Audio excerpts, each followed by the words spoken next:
Hey, yo, Wiz.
Hey, yo, Wiz.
Hey, yo, Wiz.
Hey,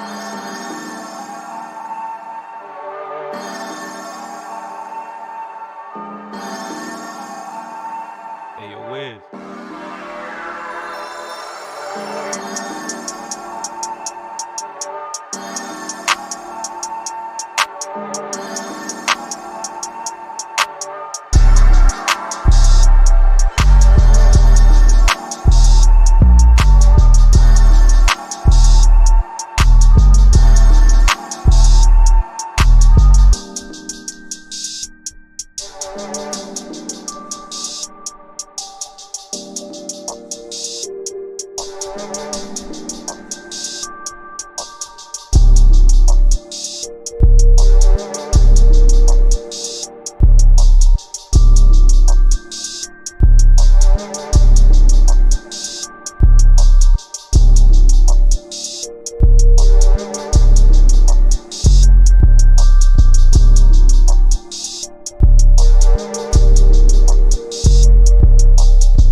Hey, yo, Wiz.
Hey, yo, Wiz.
Hey, yo, Wiz.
Hey, yo, Wiz.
Hey, yo, Wiz.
Hey, yo, Wiz.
Hey, yo, Wiz.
Hey, yo, Wiz.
Hey, yo, Wiz.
Hey, yo, Wiz.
Wiz.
Toasting up.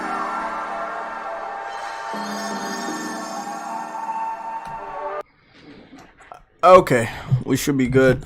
Just want to make sure. Voice looks good. Okay. Voice is good. Music's off. Laptop's a little floaty today. Maybe because I didn't turn it off. That and some other shit.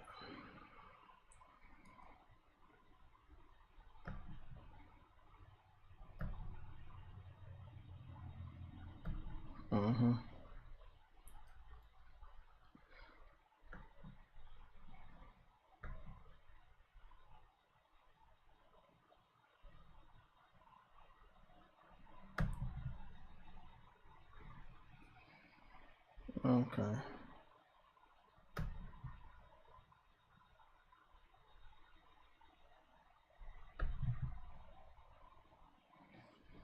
Oh boy.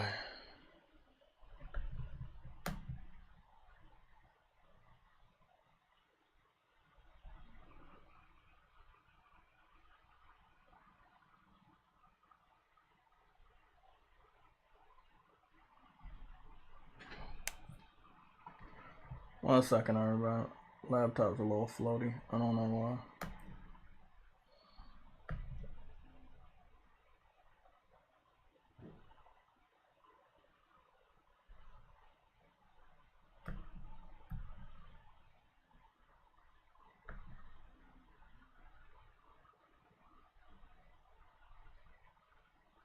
What the fuck?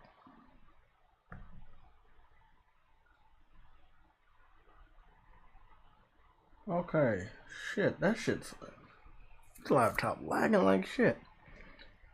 I had it on last night, but I don't think that should have affected it. I mean, I haven't really turned it off that much. Okay. It's always YouTube that fucking does it. Okay, there's gonna be an echo for maybe less than a minute. I'm gonna have to mute the volume of the YouTube video. So just give me like less than a minute. So you might hear an echo. I had to fix breakfast, like literally cook breakfast, because like that platinum took it out of me. Like I probably shouldn't have did that run. I did that. I was on Star Wars from, I believe, morning to morning. Like I was in it. Probably I got on there maybe 11. No. I was on No Man's Sky a lot. I tried to get some shit done. So I don't know. I finished up the platinum at 2 in the morning, I believe. And then I think I got started around 1 or 2. It was, man, it was the map. Like, it was a map, man. That platinum took it out of me. Like, I probably...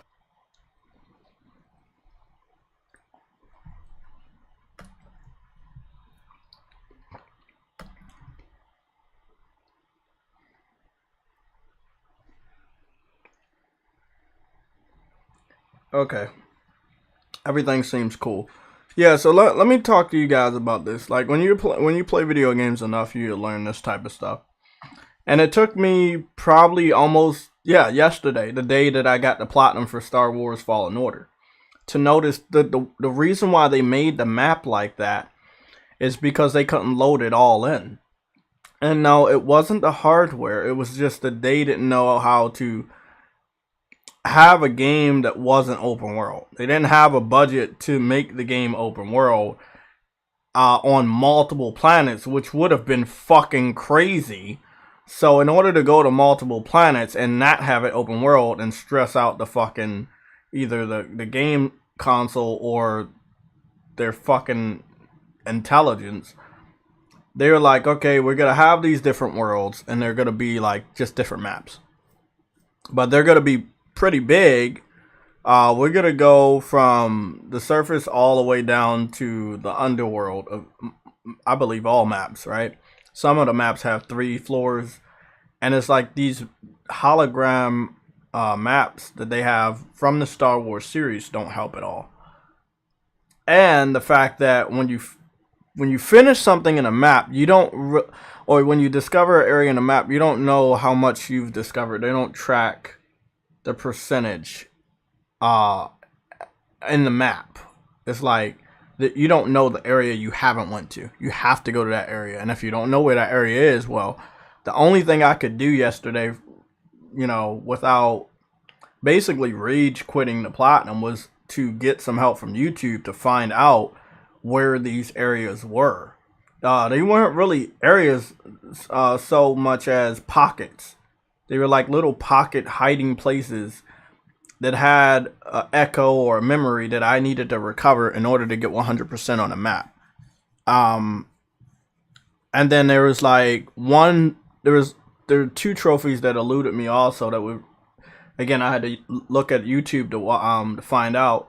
I needed to scan a certain flower, and I needed to get a certain plant seed. And I didn't know that I had skipped the plant seed. Now, I let the little robot get off my back almost all the time. So, those were just 2 things that were blocking 2 different trophies. But wow. The trick trophies weren't bad. You could just continue to respawn different areas and knock that out. I thought they were going to be difficult. They ended up being really easy. It was a lot of missable areas because of the map. So I'm hoping the next game has a better map. But if it's Star Wars and you're going to be traveling around the galaxy, but they don't have it set up like a No Man's Sky, then I don't see them actually being able to fix it. There is a video that I know I talk about these projects all the time, but there is a video project that I do want to do that won't be outdated by the time that I want to post it. And it will be going from planet to planet, or going to a planet and then going to like another planet, like, and landing. You know what I'm saying? And I feel like you can only really truly experience that without cutscenes on No Man's Sky. And I have No Man's Sky and I have Star Wars, and I saw how they went through it. It's still very accurate how you using a warp drive and going to the planet and getting into the atmosphere, but it was all cutscene based on Star Wars. It looked very pretty, but it was cutscene based. I'm worried a little bit about Starfield, that the whole entering a new planet atmosphere will all be cutscene based. They did confirm you won't be able to actually go from planet to planet, or it's just some weird shit. We'll talk about that later. What's going on, everybody? It's 49 people in the building. Appreciate you guys. 49 people, 12 likes. Hit the like button. Yeah, I got oatmeal on standby. I got English muffin with butter and jelly. I got a blueberry Chobani yogurt and this water right here because I need my energy, man. I ate yesterday, but my body used up that energy even if I was just sitting down playing through the game because it was exhausting. It was like really exhausting. I think I went from 51% to 100% yesterday, but it wasn't the story or the boss battles. It was just attempting to play the game the traditional way and just walk around the maps until I understood that if I would do that and you know, by luck find these hidden areas, it would take me forever. And I was like, I wanted to knock this trophy, this platinum out and knock out the game so that I could go to other games like Ninja Turtles and invest all my fucking time and energy. I also got the Nickelodeon platinum, I believe the day before. Could have been Sunday or Saturday. I think it was Saturday. So I was able to get 2 platinums out the way during the holiday weekend, almost something like that. Remember, tomorrow is the day that we're gonna. Well, I will cover some stuff on Destruction All Stars. It might be a video. Tomorrow's Wednesday. We don't normally go live unless the update for Destruction All Stars has guest appearances. We will see what goes down with that. Good morning, everybody. Again, if you're new here, I want to say good morning to you guys. Yeah,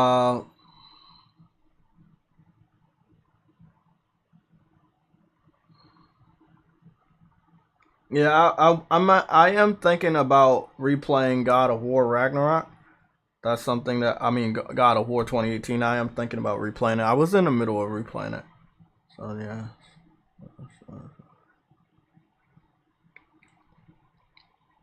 I see PlayStation UK posted something God of War related just 1 hour ago, and I'm just getting back on Twitter and I'm seeing this.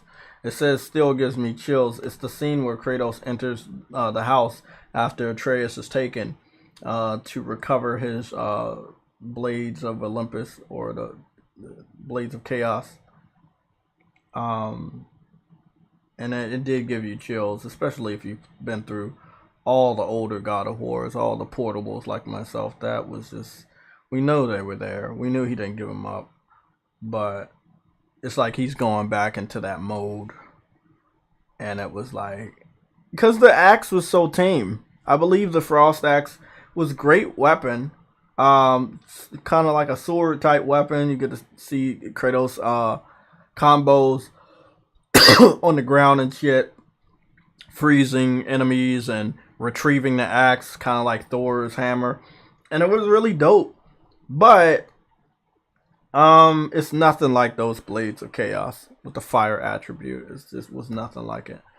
Again, we still continue to see more and more chatter when it comes to God of War, but nothing concrete. Nothing concrete. There's always rumors.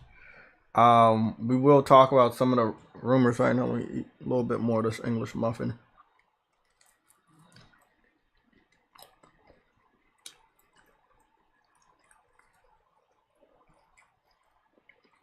Okay.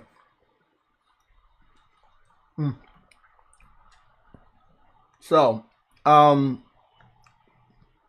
shit, there's a lot of stuff that I saw between yesterday and today. I mean, I wasn't really on Twitter. And I was supposed to go live yesterday because it was a holiday, but I got so engulfed in, like, wanting to get that platinum. It was a challenging platinum because, again, missable areas were preventing me from getting the trophy I wanted. And I feel like getting all the planets 100% scanned should have been a gold trophy, not a silver, because it was fucking annoying. It wasn't difficult, it was annoying. I think that's what I needed to say. It wasn't difficult, it wasn't a hard trophy platinum. It was just annoying, time consuming. Big shout out to the YouTube gaming community for making so many amazing walkthroughs.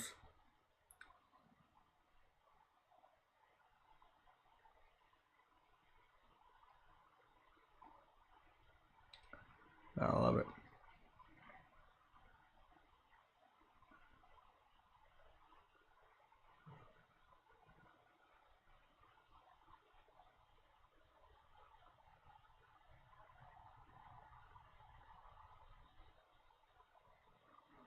What the fuck? Every time I swear to God, bro. There's some there's some drama going on. I'm not really 100% on it. I know Joseph Whitty. I'm cool with the dude. I know he was a part of some Spider-Man project. It seemed like the people that were running that project were it seemed like the people that were running that project were racist or something. So there's some stuff going on. He's gonna make a video. I'm gonna try to tune in. I'm always very busy after I go live. Um, but I'm gonna try to tune in and watch that video and get some clarification. I mean, it seems like it was a fan-made Spider-Man film. People were excited about it, and now it's like, oh, okay. People behind the scenes of that project were racist. I'm not surprised. Everybody has some sort of racist tendency. Obviously, white people a little bit more than black people because whatever reason, I don't know why. But being racist in 2022 is just kind of pointless, man. Just get over it. I see mixed race couples all the time. Living their best life. I don't feel like you should be wasting any time on Earth being racist. There are just more problems than that. Just more and more problems than that.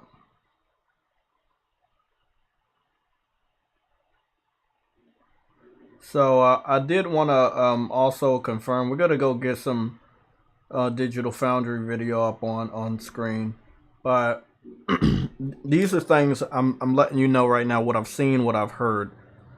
It does look like Forza Motorsport, the new one that's coming out next spring, it is not a better quality racing game than Gran Turismo 7. It will be missing the VR feature, which will be prominent next year once it launches. Yeah, I don't. No. I'm also hearing some rumors, which I want to dive into. We're going to go get some stuff on screen and off screen. But one of the things I want to dive into today, if you guys don't mind, is the rumor that there's a PlayStation State of Play coming up. It will be God of War related, and that the PlayStation September event will be earlier. There are people starting to spread that around, people that believe it. The last 2 years they had their showcase in September. I don't see why they would move it. As far as the State of Play regarding God of War, the latest rumor that I heard, if I'm not mistaken, it was supposed to be for the 30th of this month. So I go take a check on that real quick. The 30th of this month. The 30th of this month is a Thursday. That is not the week of the 25th, but they could itch something out. I mean, if they get it out even on the last day of June, it's still, my prediction comes true, and they can still bring the game out this year. But if they do a State of Play, it has to have a concrete release date and open to pre-orders. Seriously, I don't know. So, I mean, there's nobody else gonna do anything. By the way, I just want to let y'all know, like, nobody else is supposed to do anything except for Nintendo. Now, I want to say Nintendo is still on that bullshit because they knew that PlayStation wanted to do something God of War related, and they knew something God of War related might be in the month of June. So making sure that they were in an area where God of War was going to probably have a State of Play, which would have been this Thursday on the 23rd, and then their Nintendo Direct is on the 22nd is a little, again, Nintendo has done this a lot. Some people will say they're not doing it on purpose. They've done it so many times, it has to be on purpose. We're not gonna fuck around and act like Nintendo is a fucking baby and they're angels. These motherfuckers know exactly what the fuck they're doing. I totally forgot about Uncharted 4 special edition PS5s too. Yeah, I wanted to talk about that too. We put that in the PlayStation Legion. I put it in the red alerts. It was leaked out yesterday. We have 4 to 5 images of the new headset. I'm gonna get one up on screen real quick if you guys don't mind. Oh, I gotta save it first. Yeah, it looks fucking dope. That's another rumor that we're gonna just cover before we get visuals on, and fucking idiots. These, bro, oh, what the fuck? I just saw Xbox fan ask Nintendo to put one of their exclusives on Game Pass. I'm not even joking. It's just the shit I wake up to. Was this today? No, this was yesterday. Ever thought of putting this on Game Pass? In regards to Xenoblade Chronicles 3, Nintendo Direct is supposed to be tomorrow. Can't make this shit up. Can't make it up at all. Want to make it up, but it can't. Now, I will say, excuse me. PlayStation has been very active on YouTube. They posted a good amount of stuff. They have some stuff planned for the fighting game community. The fighting game community arcade, I think that's what it's called, the FGC arcade. There's going to be Tekken 7 and Guilty Gear. Sony is very, very passionate about that. Their PlayStation tournaments, whether you watch them or not, they get a good amount of views, and it shows that they care about the competitive community. I don't think I've been competitive in a video game in a while, but I do want to say that they're doing really, really good by supporting all competitive sports, whether it's shooting or whether it's fighting. Now, I would really love to see them getting to racing outside of Gran Turismo, but if we go to consider Gran Turismo, yeah, they're doing very good with the competitive racing scene with Gran Turismo. We'll see where they go after this. I mean, Evo's coming up this year. I gotta get the date for that. Let's see. I'm gonna go over to IGN because after discovering what I already knew for so many years, that certain things. Oh, okay, we didn't see. Yeah, certain things are like limited. Like certain things can't be shown off on PlayStation because or Xbox because it has a timed exclusive embargo that it can be shown on one platform but not the other. It's that type of shit. So yeah, with that being said, sometimes you have to go over here to IGN and see what the fuck they're covering that other people are not covering.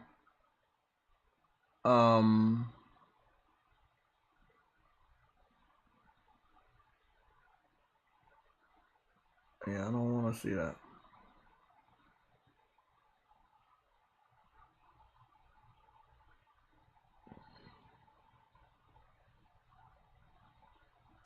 So, one thing I do know, I can't wait to watch this again. There's supposed to be a new Assassin's Creed revealed in September, or they're going to show off the future of Assassin's Creed. So, again, it is September 2nd, if I'm not mistaken. I'm a little confused. I know Sony's gonna do their event in September. You don't want crowding when it comes to events either. I just hope people understand that there's certain times and places people hold so that they can do that. This game is a day one. I can't fucking wait for this fucking game. God, I can't wait for this game. It's like the perfect mix of Zelda and the perfect mix of modern gameplay, and I really want it. Let us introduce you to one of the main adversaries that Hilda will have to confront. Eulalia, the Prelude. Famous for her beautiful voice, Eulalia used to be the most recognized singer during AP's glorious golden age. So this is definitely in Greek mythology, and I'm really excited about that. Eulalia would fall victim I love to it. the curse that spread across the city 1,000 years ago. The family brought on by the Asterios changed her into something else. She turned to an evil cult, the Ethers, and dedicated herself to it. Wow. Becoming a symbol by using her reputation and voice to lure more people. Occasionally, she'll Boss battle looking good. fight Hilda herself, even more dangerous claws than the being scratched. Wow. After some back and forth fights, Eulalia would fly to the sky and use her voice and feather blades to attack Hilda again. And this time, the evil calls upon several party minions to assist her. Beautiful combo animations. Hilda must fight the minions while watching out for Eulalia's deadly attacks from above. Once Hilda has dealt We got some. They definitely have some other games that are not on the AAA variety that are coming out this year that are gonna be good. This and Evil West, I think it's called Evil West. Yeah, I really want to see that. Let's go back to the beginning over here and see what's going on with the the Multiverses Pro Player Showcase. What's that all about? Now, Multiverses got confirmed for Evo. It will be an Evo. The Nickelodeon game, I give you guys a review on that as far as multiplayer. If network rollback is supposed to be, if network rollback is supposed to be good, right? I don't want it.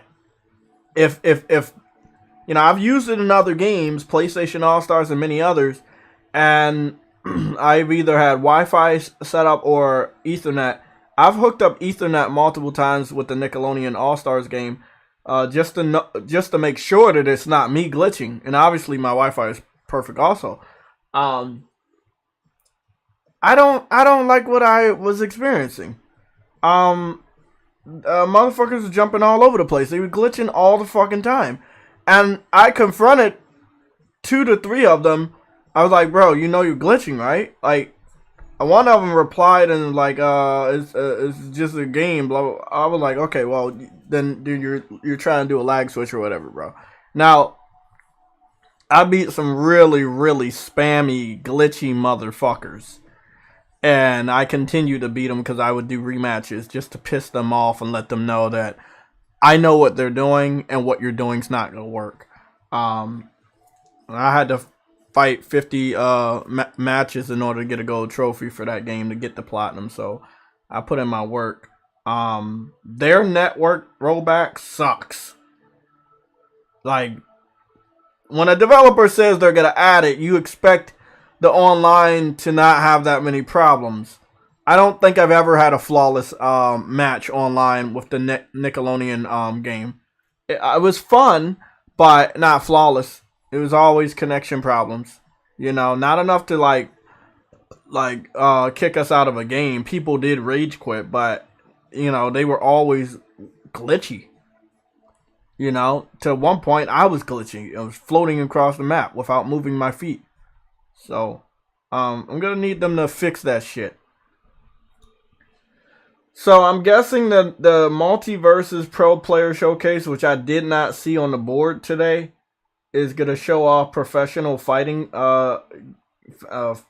fighting gamers, and they're gonna play the game, and they probably might reveal a new character.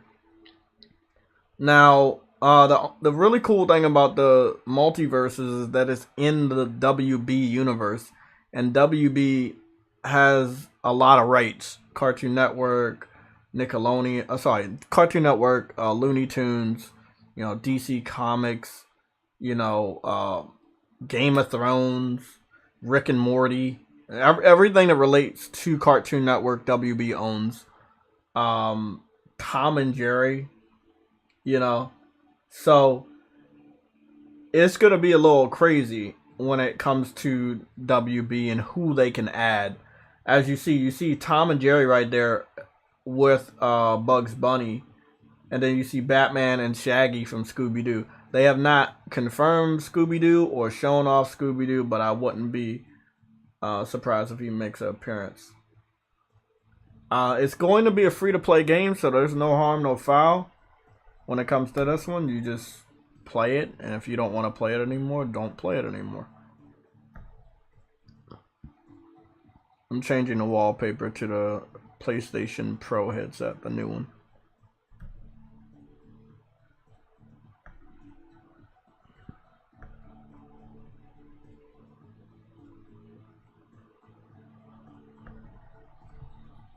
Oh my goodness. Let's see. Official Darth Vader teaser. I'm pretty sure we already saw him in this bitch. Oh.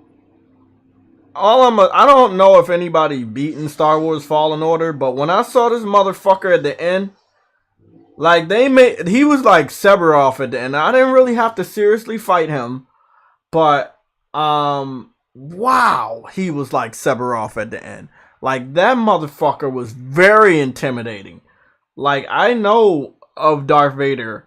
We don't always get to see him a lot, Obviously, the more you would see him, the more he's killing people. But goodness, was he fucking intimidating. He was a scary motherfucker. I really like the way they portrayed him in Star Wars Fallen Order. As far as the Star Wars Fallen Order, now that I completed the platinum, I definitely give it like a 8.5 out of 10. There were some gameplay mechanic problems, map problems that I didn't like. Story was great. I believe the combat was great, but they have room to grow. There were some glitches here and there that did frustrate me. Going through certain obstacles that I should not be going through. Jumping animations not working the way they're supposed to all the time. But with all those problems, the story was good enough for me to give it an 8.5. Not a 9. 8.5. I could definitely go lower, but the story carried the game.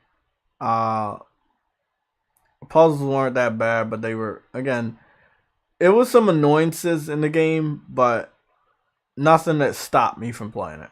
I took maybe like 2 good long breaks from Star Wars, and then I just was like, hey, this is on the back burner. Not the backlog. This was on the back burner, and I was like, hey, I'm going to knock this out so I can get to some other games. Let's go take a look at the DLC for this. Get my fucking oatmeal.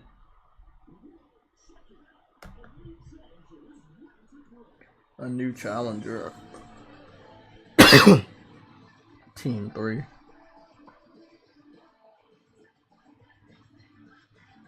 Who's that? Oh fuck, I already know him. Or do I? I know her too.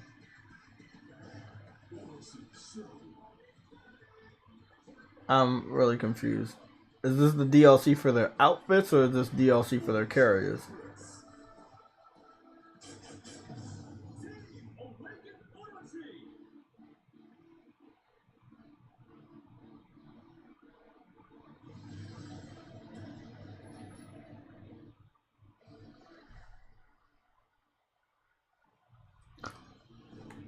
No clue.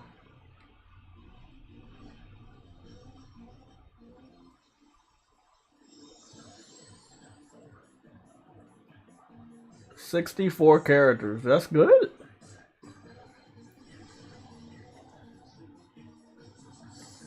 Yo, what's up? What happened? They bringing back the old King of Fighters? It looked like they about to do what Street Fighter did, but they can do it because they've been around for a long time and they have a lot of games. Yo, what's up, Jay? King of Fighters 98 Ultimate Match Final Edition. Wow, they completely just said fuck Xbox. Look, I mean, this is the shit you're gonna continue to see as the generation continues. It's just gonna be the mentality of fucking Xbox. I'm not gonna sugarcoat anything and say Xbox is not that bad. Xbox is bad. Xbox is bad. And if you find anybody on the street supporting that shit, you should look at them like they have problems. Xbox is a garbage ass system. The community fucking sucks. Briggs? Is Briggs hiding in here? I'm here. Fucking Briggs. This dude's sneaking around like a PlayStation ninja. Dressed in all white, and we can see you, but we still can't see you. What's going on, Briggs? Not much, man. Not much. I'm just sitting playing games, waiting for news to drop. Hey, that's what I was doing yesterday, bro. I was just all in on it. I forgot all about the obligations of going live stream yesterday. I was just fucking all in on Star Wars. Star Wars is good. Star Wars is good. It has room to grow. I hope they do much better on the sequel. But Star Wars is good. I hope the sequel is not on PS4 and Xbox One. I think it is, but I really hope that it's not. Somebody in the chat can the sequel to the Star Wars Jedi Fallen Order. Yeah, the one Survivor. I think it's next gen only. I think it's next gen. Thank God. Woo! Bro. A lot of the shit they had to do was... I don't think it was because of the weakness of the consoles. It's just... they were new to this. And I think they're going to do better. I know they have to do better. So here we go. This is the new PlayStation Pro headsets. We're getting reports, heavy reports, that they're going to be unveiling these headsets this week and the Pro controller this week. I think they kind of want to do that because they have a lot of more PS5s in stock. A lot of more people buying a PS5. It's perfect time to get these headsets and a Pro controller out this summer. The Pro controller will be by Sony, from what I'm hearing. It will not be a third party. It will be their very first Pro controller. I will try everything in my power to make sure I get that. Yeah, man. Looks nice. Looks nice. My problem with their Pro headsets is that I felt that they were always weak in design. They broke easily. So I think if I'm not mistaken, the last two, the one for the PS4, the later one, and then the other one that came out with the PS5, I didn't get. Because I already knew they were going to make a revision. And this is the revision that they made, and it looks much better. And I think this is the one I want to pick up. Probably going to be a heavy price, maybe $200, maybe $115, or maybe $150. But it's going to be worth it. I'm pretty sure the sound quality is going to be fucking superb. The design looks fucking futuristic like a motherfucker. They're wireless headsets, but I'm pretty sure you can charge them in some weird way with a cord or whatever. But yeah, looks dope. I just got a Switch on Saturday. Will the Star Wars Fallen Order series be a trilogy? I don't know. I'm just a gamer. I don't have that information. I would expect maybe, because they're still using the Jedi. So it's Star Wars Jedi, Fallen Order, Star Wars Jedi, Survivor. So I would guess that there would probably be a third one. The second one is probably going to do very well. So I'm pretty sure that'll be enough to fund a third one. Now that's how game development is. You produce one game, you take a chance on it. It sells good. Make enough money to make the sequel. Make the sequel, makes enough to make the trilogy. So it'll be all up to the gamers if we buy the game. Talking about the Sony new headsets and monitors coming, that's specifically for PC gamers. Reveal supposedly is next week. Look, if they're gonna do this shit next week, they might as well wrap it up in a nice state of play. Now, I understand what we've been getting from their announcements for PC have been just older games. If they're going to make a gaming monitor and it's going to be PC specific, I highly doubt it though. It'll be a little weird. Now, I know a lot of PlayStation gamers myself. I do want a monitor, and I want a really good one. And when I do get one and it's compatible in all the best ways with my PS5, I'm definitely going to want to get a nice, awesome desk, and that'll be what I trade in for my entertainment system, and I'll just have everything on the desk. Because I don't have a lot of stuff on the entertainment system anyway, and I can situate the cords. I got a plug over here. I plug over here? Yeah, I got a plug over here. So, shit, with that being said, I would I wouldn't mind going monitor. I've been talking about going monitor for a while.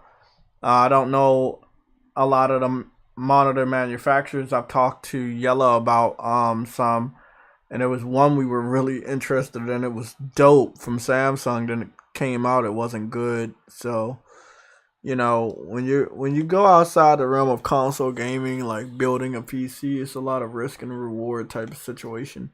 So I trust Sony. I have a Sony TV. I had one during the PS3 generation, and this is the one that I had when I got the PS4 Pro in 2016, and it's still doing good for me today. So I trust Sony with TVs and monitors and everything else because they're the fucking best. They're the best out there. They don't disappoint. If we are gonna get a monitor reveal, a pro controller, a pro headset, we are getting enough information for a state of play. I just want to let you guys know. These are rumors. These are hardcore rumors. These are not take it with salt. These seem to be hardcore major rumors. If we're going to get that much information, hardware based, we are looking at a state of play. They're not wrapping up the summer. They're just getting started. Going into July, we have Stray, and we have our second month of PlayStation Premium. See what games we're going to get, old games or new games being added to the service. What do you think, Briggs? You think that's enough hardware? 3 different pieces of hardware? A monitor, a headset, and a pro controller? Yeah, that's enough hardware. That's enough for a state of play, right? Oh yeah, that's enough because they can probably talk about what the new Pro controller offers because I bet you they're going to implement more DualSense features with it. Oh yeah, since Microsoft is planning on copying from what I'm hearing next year. And again, there's a lot. Listen, they might not be making a lot of money off of the PS5 because they can't keep it in stock, but they are making tons of money when it comes to controllers. Because there are people that are buying the PS5 controller on other platforms like PC, and and even on the Apple TVs, which is compatible with. So their controllers make a lot of money because guess what? Their controllers are $70. So think about that. You might not be buying a PlayStation exclusive on your game platform of choice, but if you're buying a PS5 controller, you're spending $70 right there. Oh yeah, plus PlayStation VR. So I mean, it looks like these headsets did look a little weird. So maybe they're gonna be more in sync with PlayStation VR and be more comfortable when you're wearing a new VR headset. That makes sense. What's going on, James Williams? How you doing? Okay, SIE. I'll see you later, man. SIE has to go back to work. Yeah, that seems like enough for a state of play. Again, there was one person that said the 30th. I'm letting y'all know. One person. That's not the consensus. Actually, a lot of people thought we were going to get one this week.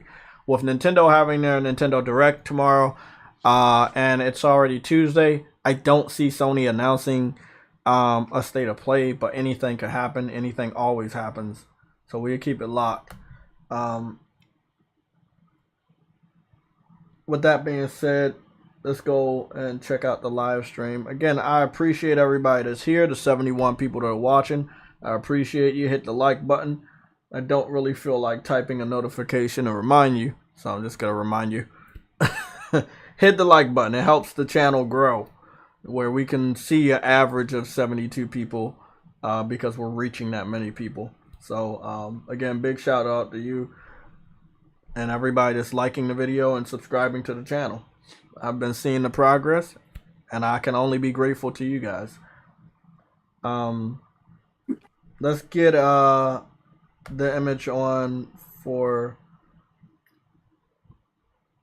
Is that... Nope, that's the wrong one. Sorry, that's my fault. So, Briggs, what are you playing?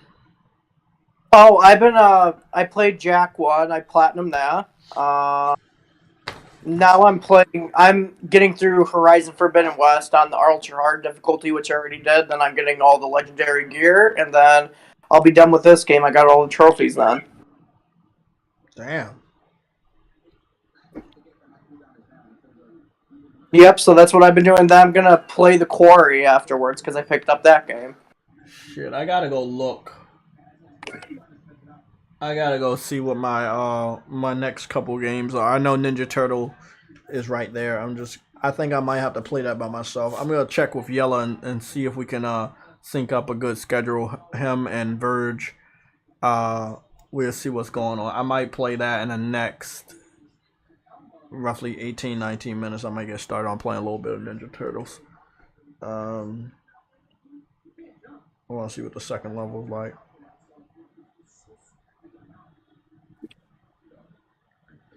I know I'm supposed to be pre-ordering some games with this YouTube check. I think we're supposed to be pre-ordering Saints Row and yeah, we're supposed to be pre-ordering Saints Row and what is it? Yeah, we're supposed to be pre-ordering Saints Row or something else. Let me see what's going on here. Blah blah blah. Cool. That's great. Right. Well, didn't clear yet. When it clears, I'll let you guys know. Check. I don't know. YouTube's check is weird. I would think that they would give it to me early in the morning, but sometimes they give me that shit at like 6 at night. Never understand that. When the check clears, I purchase the game and I post the screenshots on the community section of YouTube and on Twitter. So you can see that. So I'm be picking up Saints Row first. Okay, they're just playing. Now, I mean, they're trying to push this game. Star Power pushes it. I feel like even if it's a free to play, everything does hinge on art style these days. Either people are buying it because the graphics look good, or people are buying it because it looks fun. Again, we take a beautiful example of art style when it comes to Project Eve, which is previously watched in my section right here. So we go take a look at Project Eve, right? So Project Eve has a beautiful art style and beautiful gameplay. I think the gameplay, as far as a fighting brawler game for the multiverses, is great. It's a great gameplay. Art style, I feel like WB could have put forth a little bit more money. Again, looking all the way almost 10 years now. This November, PlayStation All-Stars will be 10 years old. And that means, if I'm not mistaken, PlayStation All-Stars is 10 years old. And that came out the year after. I think the PlayStation 4. The PlayStation 4 is about to be like 9 years old. Yeah. PlayStation 4 is about to be either 9 or 8 years old. Solid. Let me go check that. Yeah, PlayStation All-Stars seems to have a better art style than the other brawlers. Because again, they expect the name recognition to sell the product, and they don't really think you care that much about the art style. For a gamer, the better the game, the more you want to invest. So just a word of advice to game developers and companies: if you want to lease out your IP or your characters, make sure you're leasing it out to a game that has a good art style, so that character can be taken a little bit more seriously. Fortnite. We have Starfield quality around here. We ain't having that. Exactly. So it's like PlayStation didn't seem to really care about PlayStation All-Stars. However, they were so high quality that singular game has better graphics than other brawlers that came out 10 years after. And like somebody said, again, not caring, not a big budget, they have 3 different intros and outros for your character, for each character in the game. That's not the case in other fighters, even today. Every character has one intro, and most characters have one outro. And even if they have multiple intros and outros, kind of like Street Fighter, you don't get to customize them.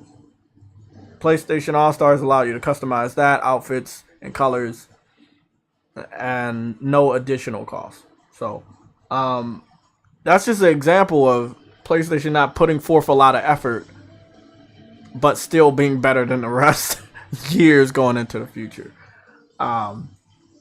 I believe that if we have this amazing technology, all developers, all studios should take advantage of it. We shouldn't be seeing games that look like they're from the PS3.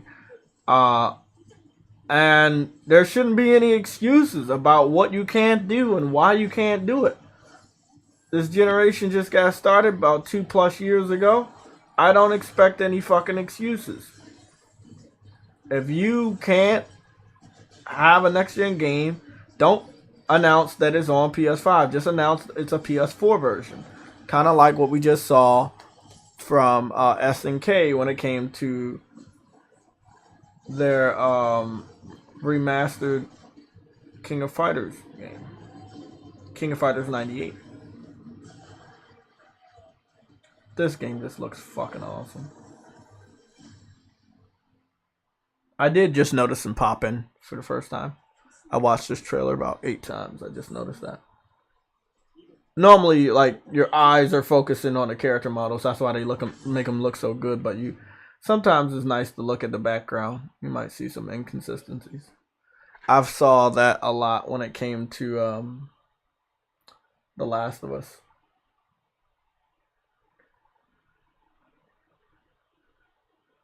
Yeah, the Last of Us.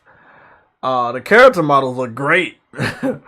But have you looked at the background, Briggs? Of what? Of The Last of Us remake. They've really changed a lot of the backgrounds. Like, the character models look great. A lot of stuff. They reworked the whole game, man. The whole game. What I've noticed in the cutscene screenshots that we've seen, or the cutscene areas, is that the background looks a little, not blurry, but greened out. And it was more clear what was going on behind the character's head in the remaster. But I also, when we are able to actually walk around those same exact areas that they're doing the cutscenes in, they're probably got, again, much better design. But yeah, I have noticed in the cut, when it comes to remakes, as far as The Last of Us and Final Fantasy, even though the background is going to look really good when we're playing it and we get to see more detail, and the cutscenes is kind of muddied out, kind of, darkened, not as much detail because so much focus is going to be on the character model. And I think that's dope. Cinematically, it's what it's supposed to be. Like, when you're watching movies and shit, you kind of only focus on the characters and stuff. I wanted to go check out Digital Foundry because they did something I wanted to look over real quick. We were supposed to be taking a look at the Resident Evil 2 and 3 remake for the PS5 and Xbox Series X. We're going to see if they do a head-to-head test. We're also going to be looking at Ninja Turtles, which I don't expect much of a difference when it comes to that. And then we're going to also take a look at Forza. The reason why we're doing this is because we have reports from them, little snippets that I've seen on Twitter, that Forza isn't 4K 60 with ray tracing, and the gameplay that they're using and the gameplay was shown was on PC. We're not going to worry about Starfield because we already know that's a bag of shit. I think I saw some PlayStation gamers talking about... We're just going to look over this. We're going to see if we can see any differences in the 60 frames per second. Now remember, I want y'all to understand, because PlayStation has VRR, it is no longer a talking point. But it will be shown off in Digital Foundry comparisons. So I just wanted to let y'all know, when y'all see frame rates in a corner, like going above 60 and shit, it's because PlayStation has VRR as well. I just want to move. Hold on.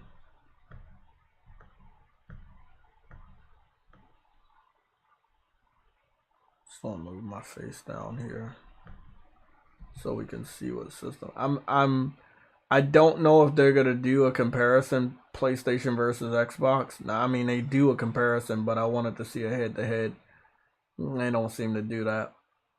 As much as I thought they loved the console war, they should fucking do it. Do they do it? They never do it. Wow. They never fucking do it. I hate that shit. Let me see. I'm just gonna have to listen to what they say. This is a particularly strong example. With frame rate speaking at 100 FPS, and smaller scale scenes not to be left with frame rate down. The improved image response and fluidity is certainly appreciated, but again, this is a mode best suited for use in VR displays. As frame rates increase, frame count inconsistencies become less prominent, and the perception of jitter decreases, but it's still fun when the frame rate distracting users from TV. I know I'm not the biggest fan of zombie video games, but the game looks so pretty. I might have to just get it. I might play it on super duper easy mode, but I definitely want to get it. And again, as you guys know, I'm not the biggest zombie video game fan, let alone the biggest fan of Resident Evil. I do love Resident Evil 4. Any of the Resident Evils in third person that I really like those, and they did a really good job with these games. Let's go check out Ninja Turtles. I don't know why the Ninja Turtles videos is so long. I would only expect it to be this lengthy because I expect it to be this lengthy because it's on so many fucking platforms, so they're gonna have to test on PC, Switch, PS4, PS4 Pro, PS5, Xbox One, Xbox Series X, Xbox Series S. So I can only imagine that this is one of the reasons why.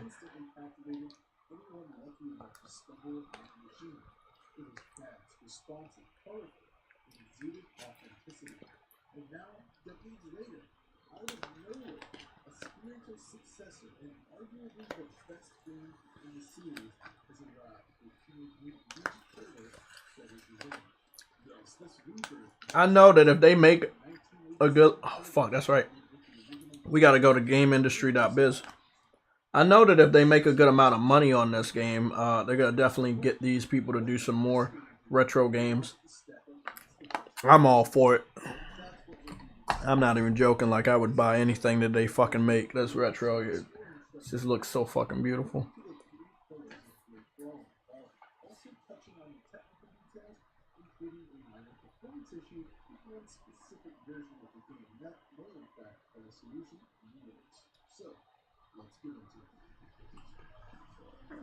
Okay.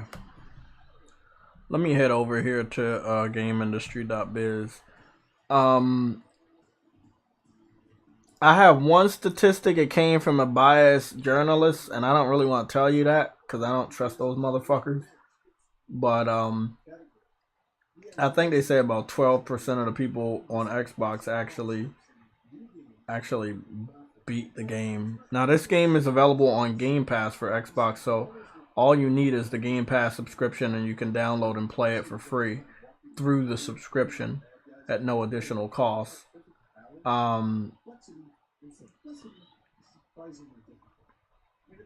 might use Donatello. I forgot. He has some good range with the stick. Oh, Sonic looks so fucking good. I need to play this. Monster Boy. I have Monster Boy, and it's so fucking dope. I got so many retro type games, man. I might dive into some retro shit this summer.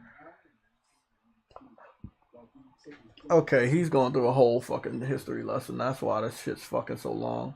We're not trying to do that. We're trying to get to the fucking meat and potatoes of this shit.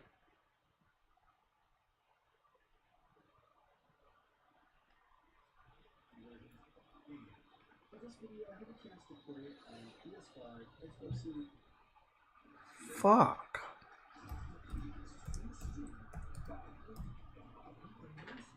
$85 motherfucking advertisements. Rated R.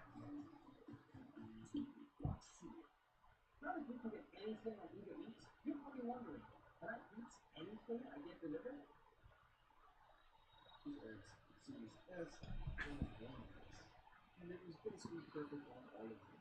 Now, Xbox has the aforementioned sound wave, of course, but the PlayStation version has another problem.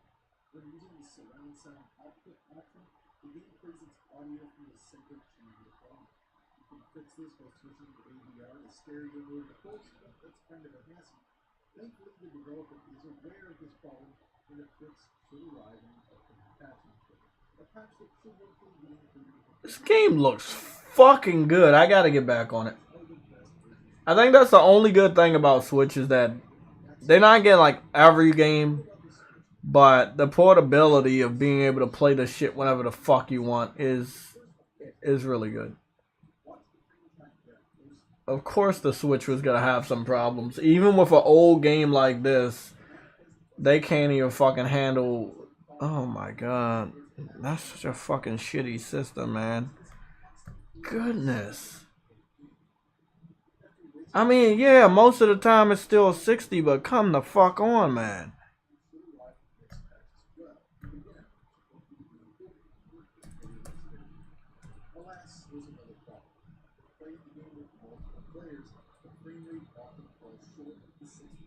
So they say if you play the game with multiple people, it's gonna drop below 50 on the Switch. That kind of makes sense. Oh my goodness. I mean, see, that's the bad thing about the Switch, man. Like, shit. It's barely doing 60 with one person, but you do multiple people on screen, that shit go fucking tank. Nintendo gotta bring out a better system, man. Like, I know they got the money. They, like, so many people picked up a Switch. They got a lot of money.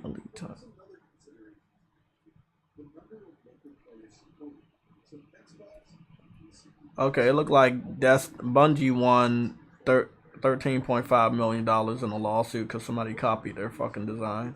I'm wondering if Hello Games can sue Bethesda for copying No Man's Sky. Because they obviously copied.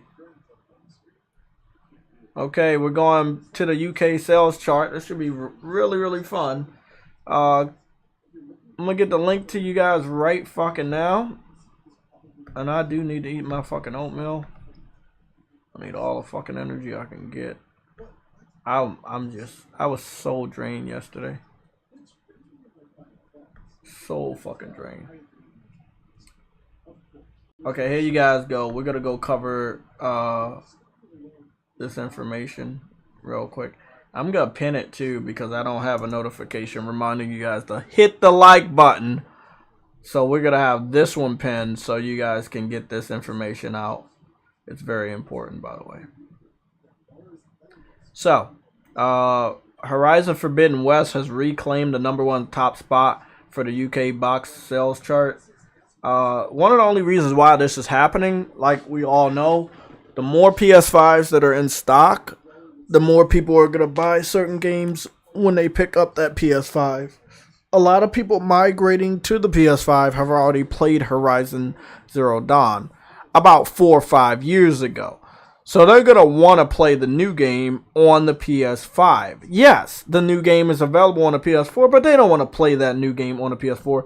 They want to play that new game on the PS5. So they waited to pick up Horizon Forbidden West until a PS5 was in stock that they could purchase. So let me go talk to you guys about why this is important. I said all of that just knowing shit. I said all of that not knowing the statistics. I'm going to share the statistics. With 95% of its sales going to the PS5, only 5% to the PS4. Horizon Forbidden West has already back at the top a couple of weeks ago. So again, only 5% of the people that's picking up Horizon Forbidden West are picking it up on PS4. This right here is why we have the title. Jim Ryan might need to stop messing around with PC. Now, I want everybody to understand, People are not going to pick up new cross-gen games on PS4. They're going to pick them up on PS5. If the PS5 isn't in stock and they believe that these games are going to go to PC at a later date, they might not go get the PS5 version and just wait until the PC version comes out. Whether they buy it outright or they pirate it, they're not getting the money up front that they need in order to fund a real project from the PlayStation community. So, yeah, man, that's something big. That's big. Only 5% of the people that are picking up Horizon Forbidden West in the UK are picking it up on the PS5. Sorry, PS4. Let me get this waiting scene out here. Let's talk about this. Jim want to squeeze every single penny with PS4 and PC. Ultimately, we can give the victory to PS4. The PS4 is the reason why we have these amazing sequels. We picked up these games on PS4. They sold over 10 million on PS4. So we know that the PS4 was very successful in getting these sequels and trilogies out. But now that these sequels are coming out, it's up to the PlayStation 5 community to buy the games. There might be people that have a PS5 that also has a good PC. They might start thinking about waiting to pick up some of these games until later, you know? If they start to present a pattern that new games take 2 years to get to PC, people might just wait those 2 years. They're like, I don't want to pay that $70. Let me just wait. You know? Or wait for it to go to PlayStation Plus in 3 years or something like that. I don't know.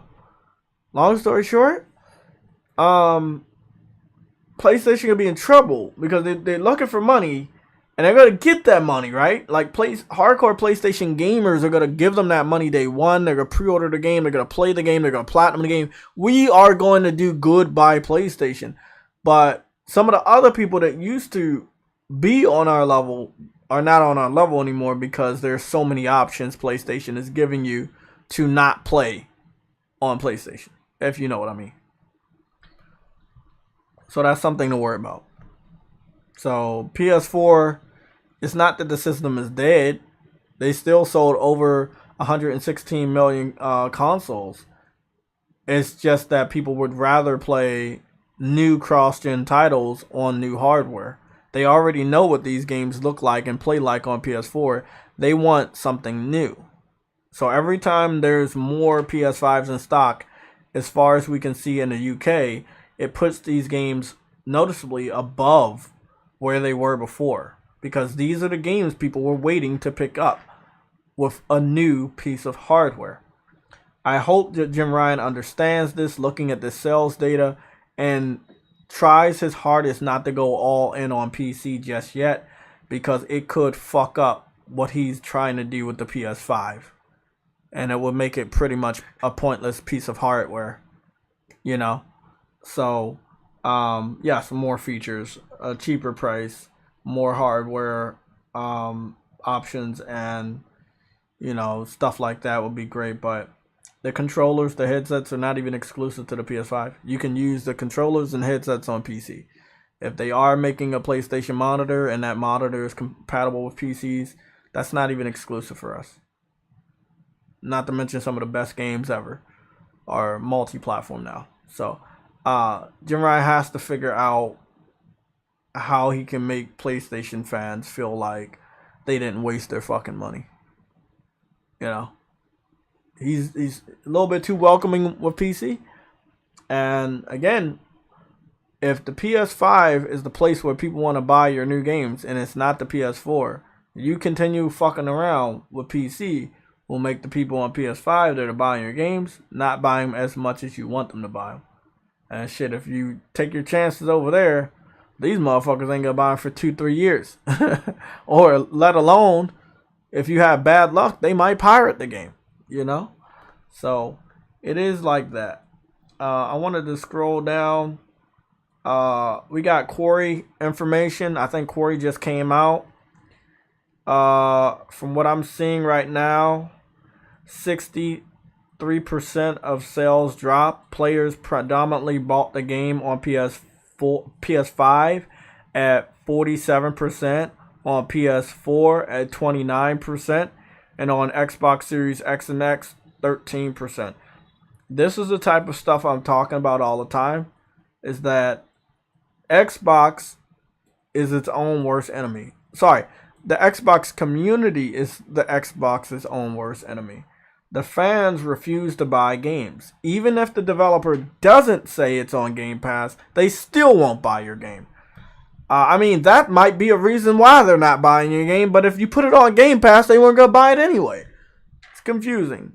We got the sales data for that. We got the sales data for that. Got the sales data for this.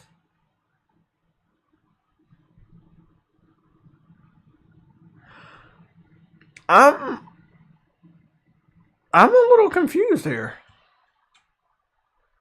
Ninja Turtles came out, but June 21st, 2022, Tuesday. I'm really confused about this one. The Ninja Turtles game came out, but I'm not seeing that it charted. Let me scroll down to the chart itself. I'm not seeing anything. I'm pretty sure the Ninja Turtles game came out. We'll wait until next week to see if the UK sales chart puts it on their chart. I thought that the game was out in all countries. Maybe I was wrong. I don't know. So this week, Horizon is number 1. Number 2 is Lego Star Wars Skywalker Saga. Number 3 is Mario Strikers Battle League Football. Number 4 is Nintendo Switch Sports. Number 5 is Mario Kart 8 Deluxe. Number 6 is Pokemon Legends. Number 7 is Akori. Number 8 is Minecraft Switch Edition. Number 9 is Gran Turismo 7. And number 10 is FIFA 22. Again, Nintendo is dominating. You know, that little handheld got a lot of people continuously buying games that I thought already were picked up enough, but for some reason, people still picking up Mario Kart 8 Deluxe and Nintendo Switch Sports. But I did want to talk about why I think those sales are high. If I'm not mistaken, the bundle for Nintendo Switch and Mario Kart 8 still exists out there, and I think that's why. Now, I wanted to note something. I'm going to read this passage. Horizon Forbidden West was already back at the top a couple of weeks ago, benefiting from the PS5 hardware bundles. So Horizon being number 1 is because of the new PS5 bundles that has put out a PS5 and the game. Some people might look at it as cheating. I think it's cheating. You know, I'd rather people make the decision to buy the game themselves rather than buy the console that has the game bundled with it. That's just me. That's my personal opinion. I wanted to see if Horizon could sell on its own. We will probably never know now because they started to bundle the game with the console. It wasn't early, by the way. They didn't have enough PS5s in stock to do a bundle like that because the system was already selling out. But they have this bundle now, and it's doing really good, and Horizon's at the number 1 spot for the UK sales chart. So it is what it is. We'll look at some of this data a little bit later, but we can't really say that people are going out to buy Horizon to get it to the number 1 spot without it being bundled, because they say it right here. That's one of the reasons why it's at the number 1 spot, because it's bundled with the hardware. And who wouldn't want to buy a new piece of hardware with a new beautiful game like Horizon? So, I mean, it is what it is.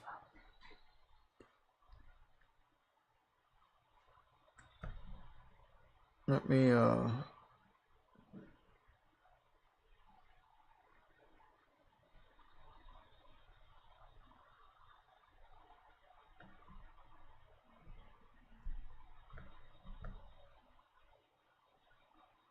I'm so fucking done.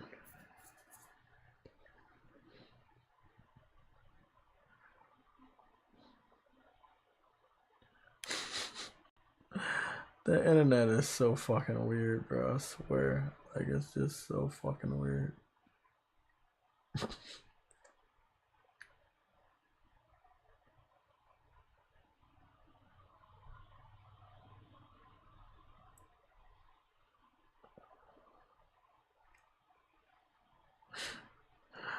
Okay. What's this? Microsoft and Xbox really need to do better. They've deceived their entire fan base and anyone interested in these games. Xbox shouldn't defend this. It's bad practice for the industry. What is he saying? Transparency about graphics, the transparency about platforms, and like very specifically the Microsoft E3, not E3 showcase, where like with Forza, like initially, like it sounds like this could be Xbox Series X, and like in the presentation themselves, as they show this really cool demo that we just saw, this 5-minute long demo, they even like expressly call out Xbox Series X and Xbox Series S, and you think like, oh, they're showing off that, like that's why you would call those things out. But then it's like actually running on PC, and then you know, they have this other trailer that comes out alongside it that they don't show off on the stage there, but you watch it and you look at it, and I was telling, you know, you guys on Slack, like, oh, this looks quite a bit better than the other trailer, and some, like, there's actually some like reasons why it looks better, and then after the fact they come out again and say, okay, that's running in the replay mode of the game, and like that has ray trace GI, which is something I'd usually get really excited about, but here, due to the lack of transparency, I'm actually a little bit soured on like this, because I think when you show games off, you should really show the game off as the game itself, running, you know, as you expect it to look on launch day, to a degree. And it's old hat in video games to just show off CG trailers, to show off things that are not what the game will actually look like. But I think as an industry, we have to like really get past that. It's kind of dishonest. It's just dishonest. And it doesn't hype me at all for a game to see stuff that isn't what the game actually looks like. Actually, it just disappoints me. So I hope Microsoft very specifically gets better at that. I wish Forza Horizon and Motorsport were shown off in a way that was more transparent as to what we should expect for in-game graphics. Okay, yeah, there's some additional context we need to add there, which is that there's actually 3 trailers that we're talking about here. There's two Forza Motorsports, and the in-game trailer was in-game, but it was in-game on PC. Then we had the secondary trailer. I can't remember if that had in-game. It says in-game 4K. In-game at 4K on the sizzle, on the sizzle reel thing. Yeah, right. Okay, so that is in game, but it's the replay view. Yeah, and it's 60 FPS, right? Yeah, it's like straight 4K, perfect anti-aliasing. It looks quite a bit better than the demo, actually. Yeah, as you'd expect, if it's in replay mode, right? But it's also running at 60 frames per second, which I can't believe is going to be the case on Series X. Yeah, there's that, and then there's the third trailer, which was the Hot Wheels, Forza Horizon 5 Hot Wheels, which is, you know, we know it's going to be awesome because Forza Horizon 5 is awesome, and the Hot Wheels on FH3 was awesome, but we were seeing the ray tracing feature set from Forza Motorsport, which isn't out in this trailer. It was ray trace reflections on the vehicles in game, and it was reflections of the other vehicles, right? So which you know, I did email Microsoft about this, but they're saying that, you know, that Forza Horizon 5 isn't getting a ray tracing upgrade. They just suspect that those features, which may have been there for marketing reasons, I don't know. They didn't say that, but the fact is they were saying, well, maybe we had an in-game build there which did have these features enabled, which may well be a mistake. But the point is that if it's in-game in their internal build, but not going to make it into final code, it shouldn't be there, I think is the point, right? And I think that when you start talking about disclosure, you've got to be on the ball with this, right? If it's in-game, it's the PC version, say it's the PC version. I mean, they were saying in their communications to us that the Series X version will be very, very similar, of a similar visual quality. And I don't actually doubt that because it's Turn 10. But you don't lose anything just by saying this is the PC version, but we're aiming for very close visual parity on Xbox Series X. That solves the problem, right?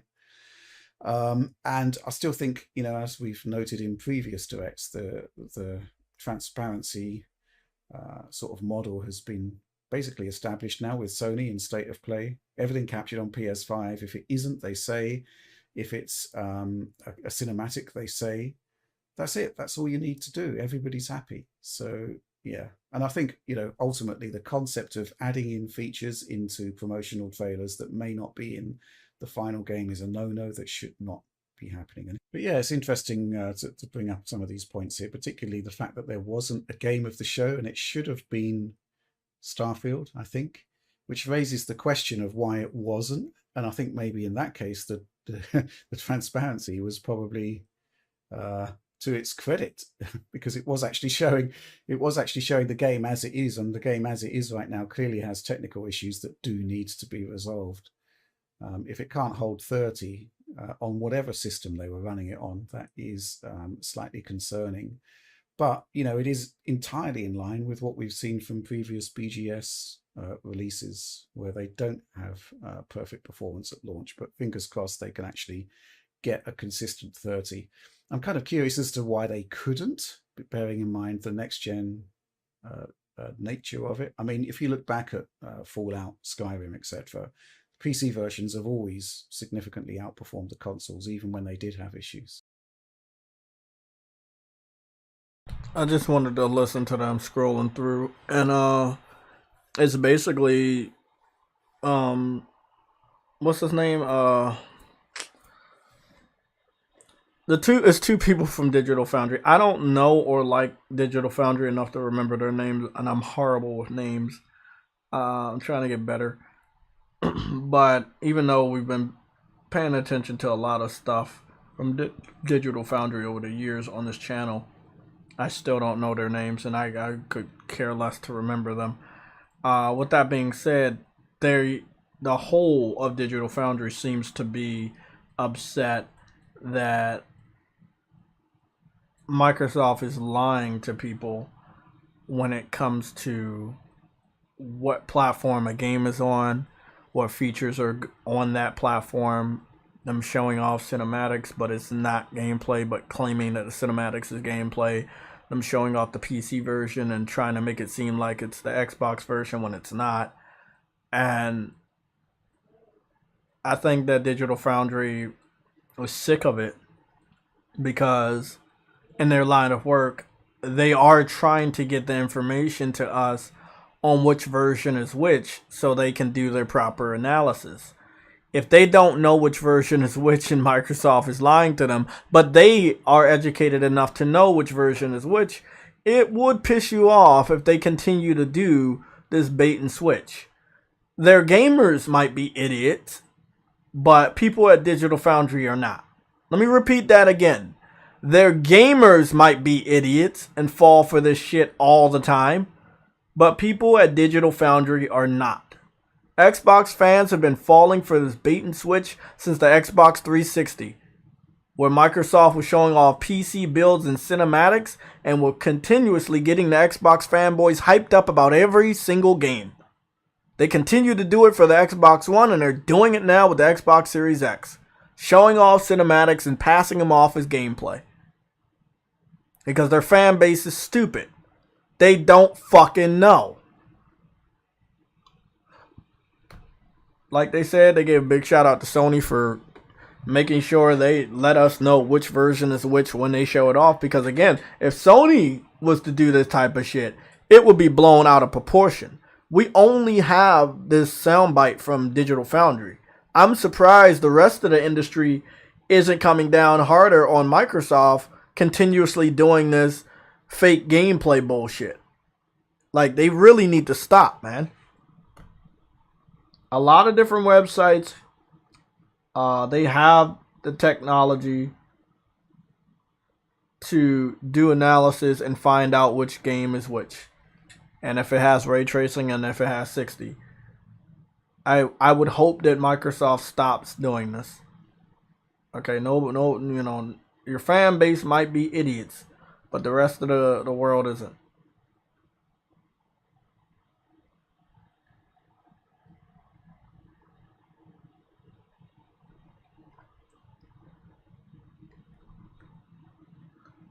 I'm scrolling through real quick. Just seeing if I see anything else.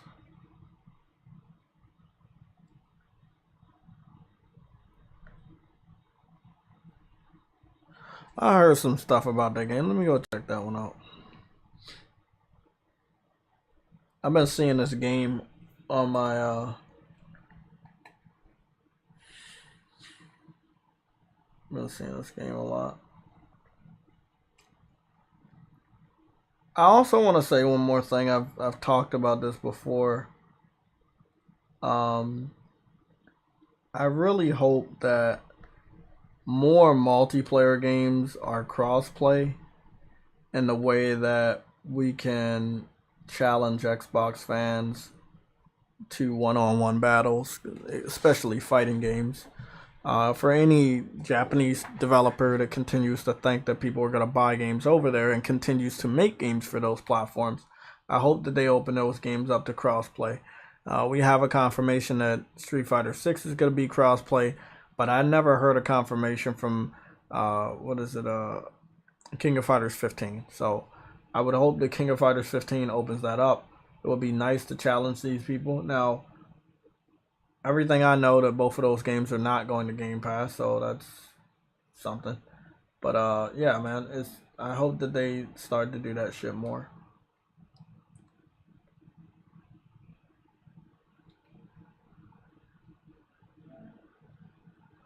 I've been hearing a lot of stuff about this, and I just saw a little bit of a screenshot, and I just wanted to know what the fuck this is. What is this?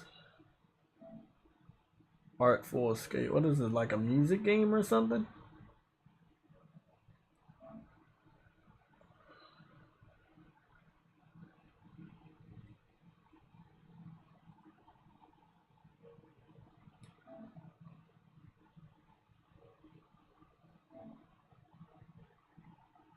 No clue, but I know it's like it got character customization or some shit. And it's on PlayStation Plus. Might just try it out for the fuck of it. I had no fucking idea this was on PlayStation Plus. How many gigs is it? 12? Discover who you aren't.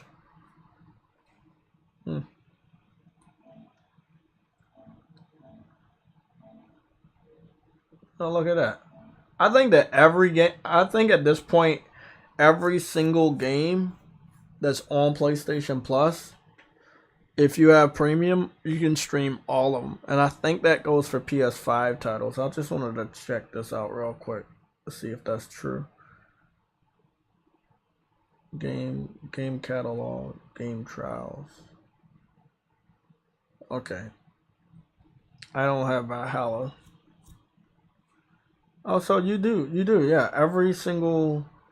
It seems like every single game you can stream. Okay, let me check that out. PS5 version. Can you stream this one? No. Nope. So I think you can only stream the cross-gen games that have a PS4 version to them. I think that's what you can do. Yeah, if it's a cross-gen version and it has a PS5 version to it, you can do that.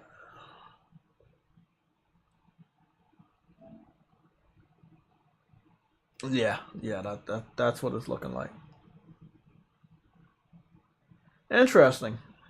I mean, I don't know who would want to stream their fucking games, but I mean, there's an option there for that if that's what you like doing. Shit. Bloodborne is all the way. Even if you didn't have PlayStation Plus, you should already have this fucking game by now. The original retail price is $19.99. With PlayStation Plus, it's down to $7.99, or you can just play it on PlayStation Plus at no additional cost. Damn, bro. How old is Bloodborne again? Came out 2015. Shit, man. It's getting up there. I think it's like, gotta be like 7, 8 years old, man. Goodness, Bloodborne's fucking old. What's going on, Stardust and Jeff B Gaming? How you guys doing? Kyle, how you doing? Damn, that game's old.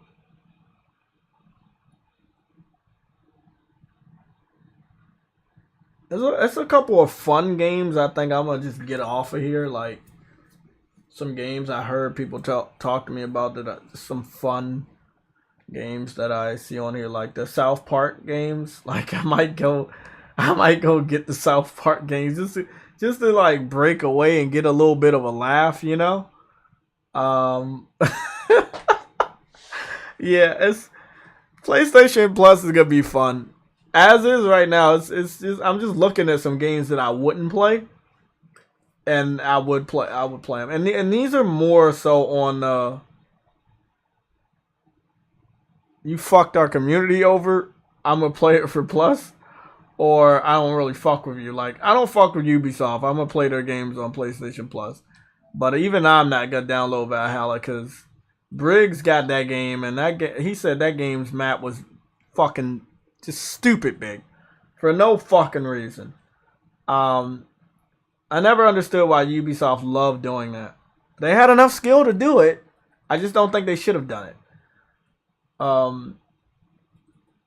What's the other game?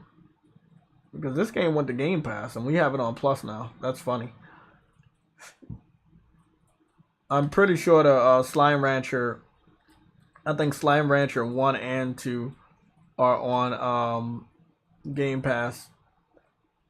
And if I'm not mistaken, this game got started first on PC, so getting a little funny right there. I think I'm gonna check out these South Park games. Yeah, I'm gonna check out these South Park games. They should be fucking hilarious. Oh, I love South Park.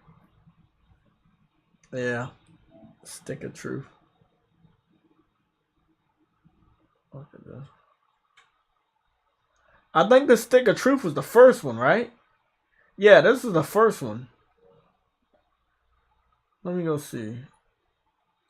Stick of Truth. I'm confused. What up? So is the Fractured But Whole? Is that the newest one? The Stick of Truth is the... Wait up. Fractured But Whole is the... I'm so fucking confused.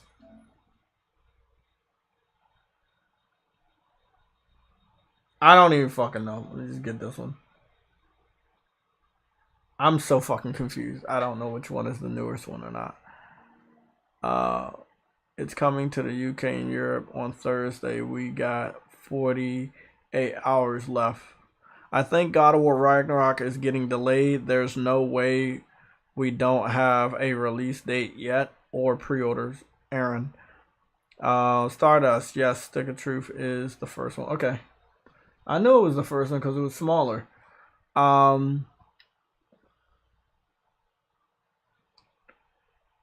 me see. I wonder if Outer Worlds is 60 frames per second on PS5. We will find out when Digital Foundry does a test. Stardust Fractured But Whole is the sequel to Stick of Truth. Okay, that makes sense. I was wondering why it was 18 gigs. What's weird is that they say Stick of Truth got released in 2018.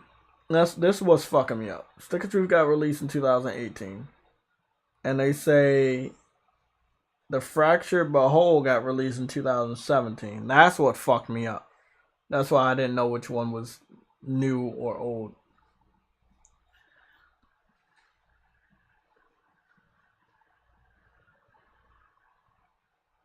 Okay, thanks for letting me know.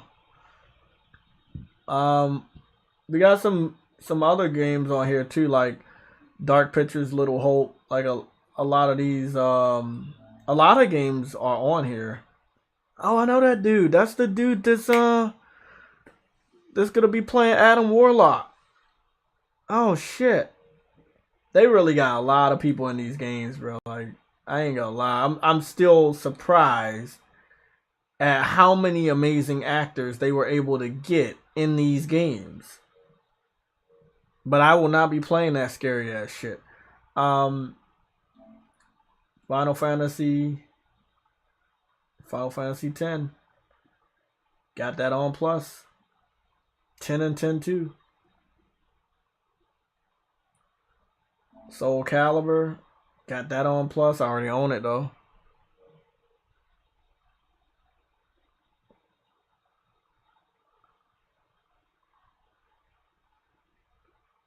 We got 2 tennis games.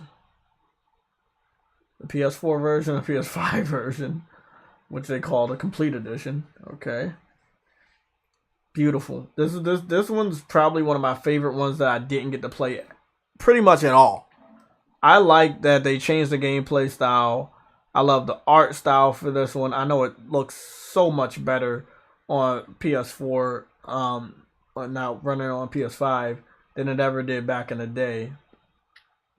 It was so fucking different. They really tried to do something different with the combat, and I really appreciate what they tried to do here. This is Final Fantasy 12. The images are not fucking loading in. What's up with that?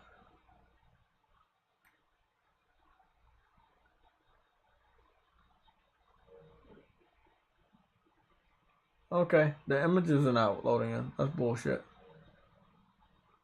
But yeah, Final Fantasy 12, great game. Shit, we got the original Final Fantasy. What is that? Final Fantasy 7. This is Final Fantasy 6, I think. Is this 6? Or is this? Is this? What is this on?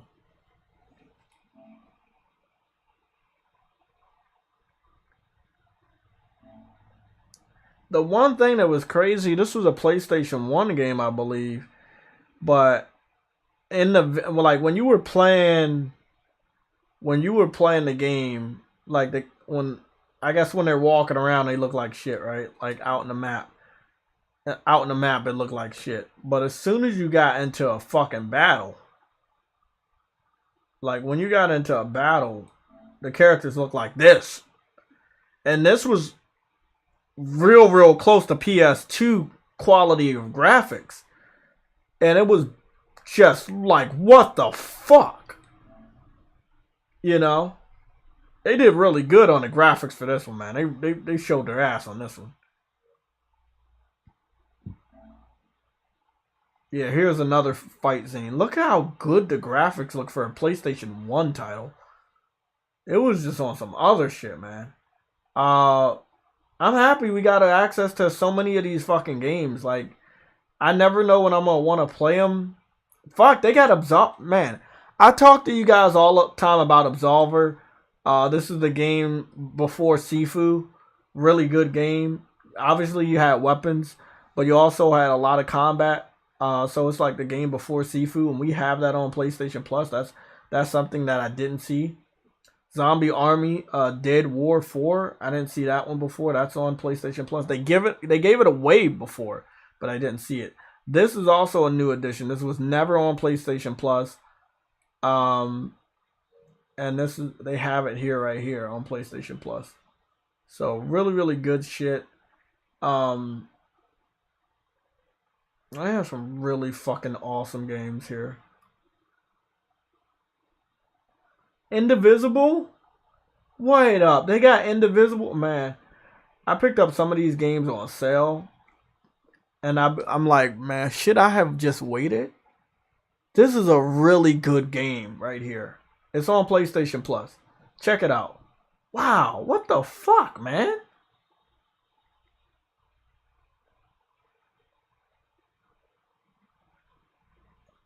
Obviously, they got Destruction All-Stars.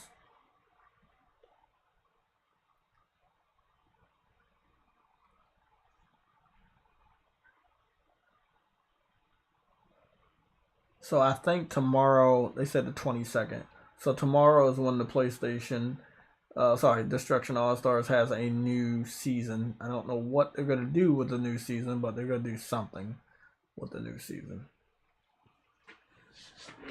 Oh my god. If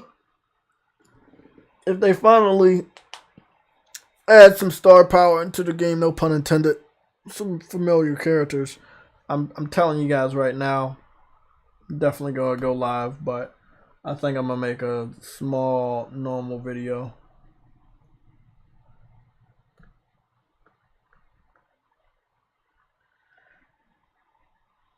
Doesn't realize PS5 uses a custom advanced form of VRS to geometry. Okay, well.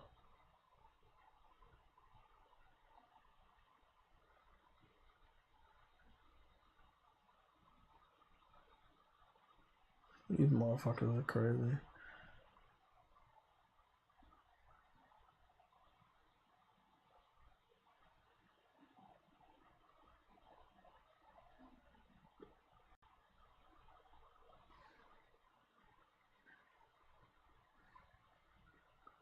Deliver Us the Moon.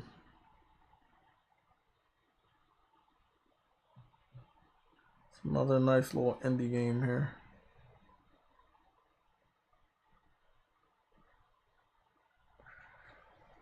I'm going through Twitter and I continue to see PlayStation gamers platinuming games, playing games, and also teasing Xbox fans with the amount of games we have access to that just completely shit on games like Starfield and Forza, and I am loving it.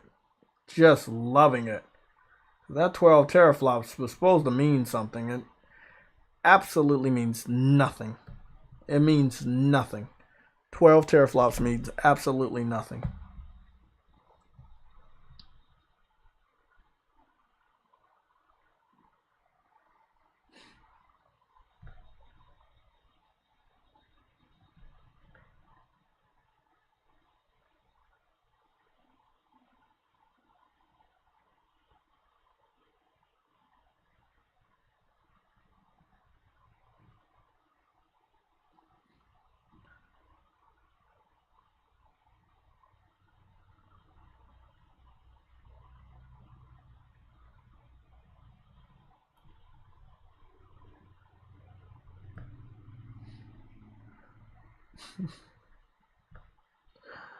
Oh shit.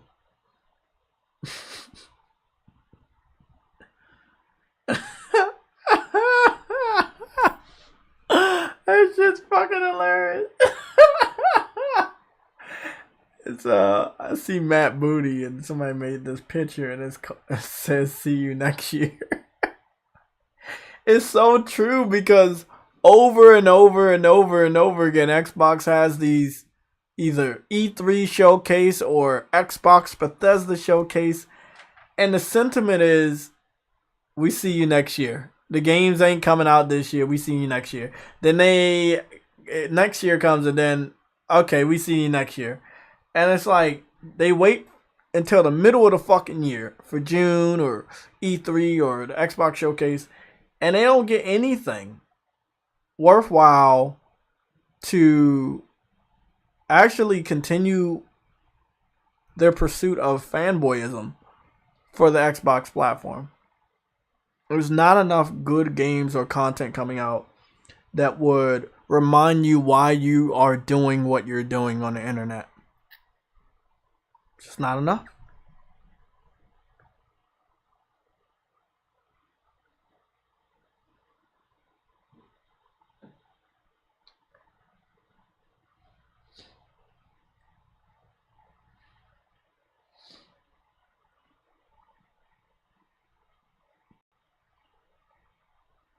God of War next week, huh?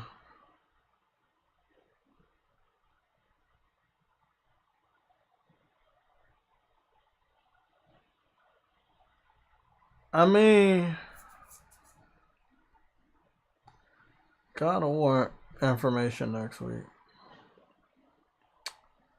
I'm gonna be honest, man.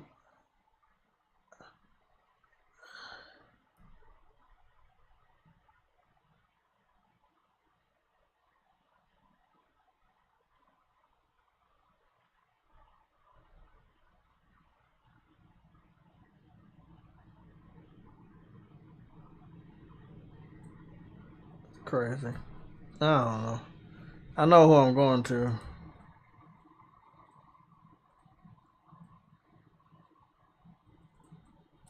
I'm gonna go to the snitches page. If anybody knows anything, it'll be him. Remember, we shouldn't be running down these rabbit holes of what we're seeing on the internet. If we have a source, somebody that can get us that information, well, that's who we need to fucking go to. We don't need to go listen to rumors created by Jeff Grubb that are passed down from 8 people to the point that I don't even know where the fucking rumor came from. No. We gotta go to the source. Let's go see what's going down here. Overdose.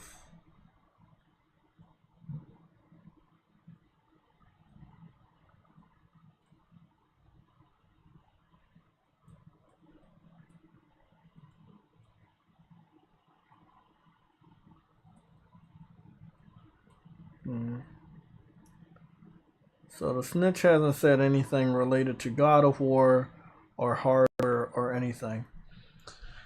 If we're gonna have an announcement of, like I said to Briggs, if we're gonna have an announcement of 3 different pieces of hardware, a monitor, a new headset, and a Pro Controller from Sony, that's big ticket shit.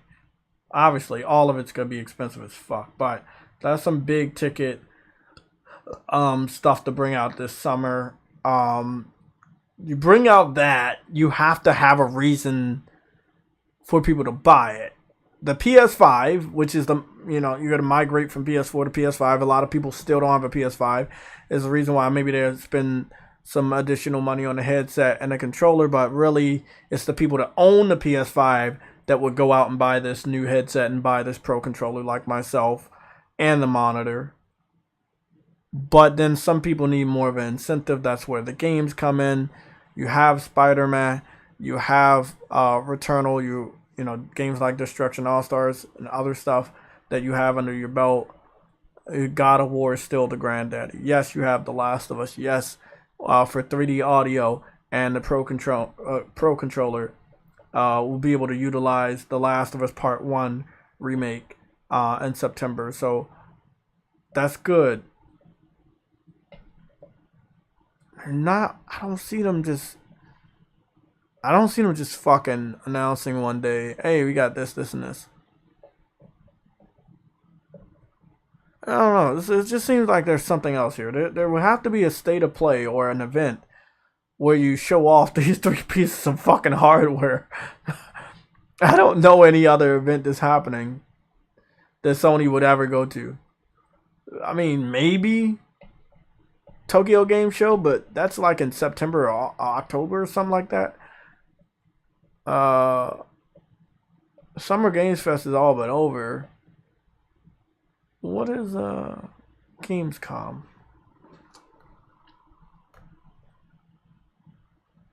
Let me check something.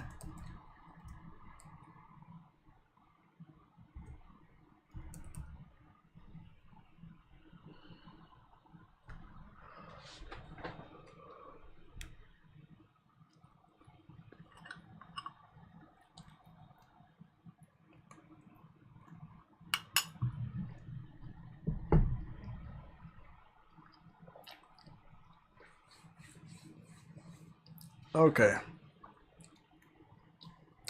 Gamescom isn't until the end of August, so I'm going to write that one off. I mean, if PlayStation is going to release God of War this year, I don't think they're heading into August without a release date. If they really don't want people to start to wonder, they might want to get that information out. But they can delay God of War. That's what they really want to do. If that's what they really want to do, they can delay the game.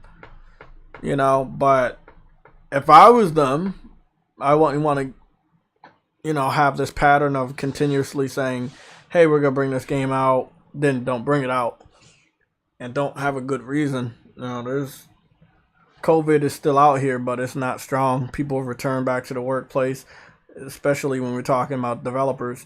They return back to the offices. They're getting these games out. They're getting a lot of shit out. That is no longer an excuse. I'm saying this publicly. from the information that I have at this point in time, you can no longer use COVID as an excuse to delay your game by an entire year, let alone out of the year that you promised it would come out. If your game's not ready, it's you. You know, say, hey, we want to take care of our developers. We don't want to engage in crunching. We care about the well-being of our developers. We care about the mental health of our developers. You can say something like that. But please stop using COVID as a reason why you're delaying your game. Most of these developers used it for 2 years, and sometimes it was not the case. It's kind of like when people say, we don't want to crunch. That's the reason why we kept delaying the game. No, you delayed the game because it wasn't fucking ready. What's funny is there's still games that have crunch, get delayed, come out, and still are bad. You know, like Cyberpunk or Halo. Like, you can engage in all of that and still produce a bad product. Like, just be honest and say, hey, we're having a hard time. We're going to bring the game out, but we really don't know if this shit's going to work. Like, I'd rather some honesty in the gaming industry than them just using, we don't want to crunch, COVID, or, you know, we want to do polish. You know, polish is something you don't need to let us know about. And you should not have to delay your game for polish. That's in the game development. You shouldn't really have to do that. Again, I've heard almost every fucking excuse as a gamer, and they're not that many.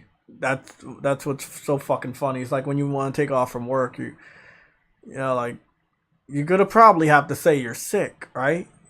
You can't say your arm fell off, or, you know, maybe your kids are sick, or your car is sick and not working.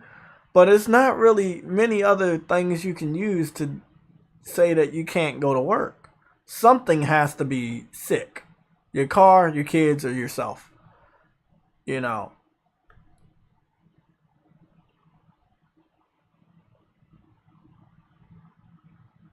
Yeah, that's bullshit.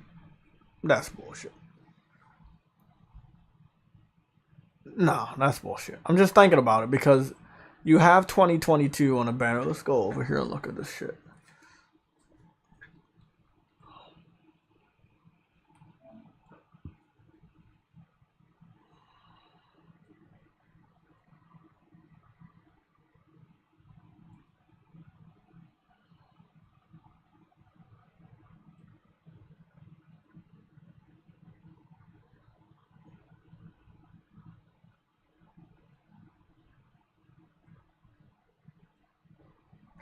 I'm in the wrong section right now.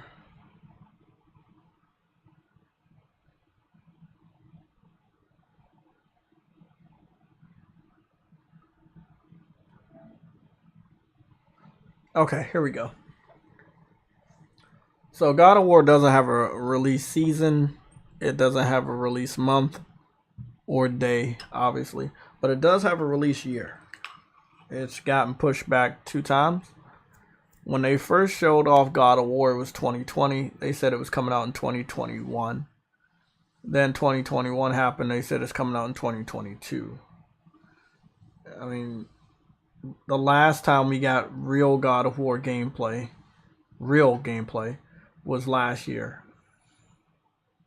We're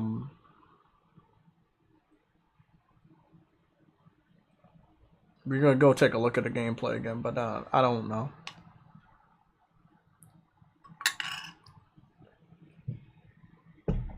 If they're gonna go forward and bringing the game out in November, possibly. But we have a good amount of holiday games that have the release date ready, including games like Call of Duty and not Hogwarts yet, but you know.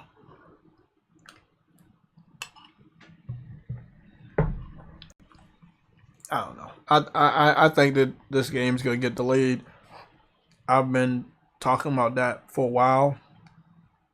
I'm as excited as other PlayStation gamers, as well as the developers and people in the industry, that the game could come out this year. But ultimately, I feel like there hasn't been enough chatter regarding the pre-order that the game would come out this year. Now again, by the end of the year, they're still going to give us the pre-order information. But when a game comes out, or is about to come out, let's say, and this is the year it's coming out, and we're about to be past the halfway point, right? We already passed the halfway point. June is the middle month. The middle of June is the middle period. We've already passed June 15th. It is now June 21st. So we're already looking at, let's count this out together, people. July, August, September, October. You have 4 months, and again, this sounds like deja vu. I did the same thing when it came to Horizon. The same shit happened with Horizon. That the time was ticking down on how many months you have to put out the pre-order information before the game comes out. So July, August, September, October. You have, to be honest, in all honesty,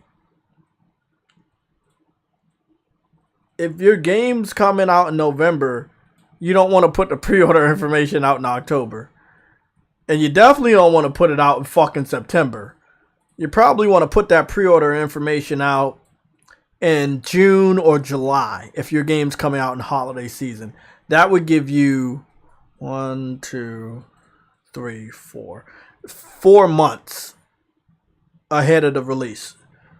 Where people being able to play God of War on PC, with people being able to play God of War on PS4 and 5,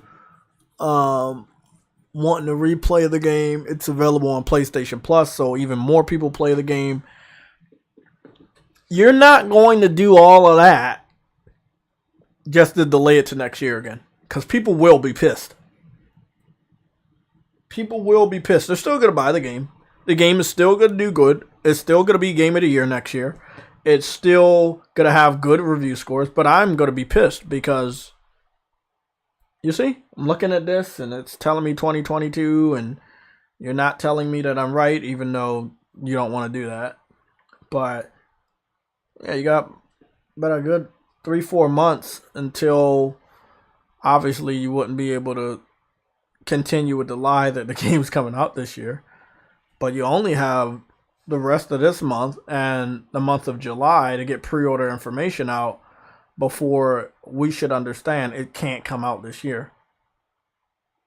Now, pre-order information is regarding to the release date, collector's edition, opening up the pre-orders, as well as showing off new gameplay within, before, or after the information of the pre-orders has came out.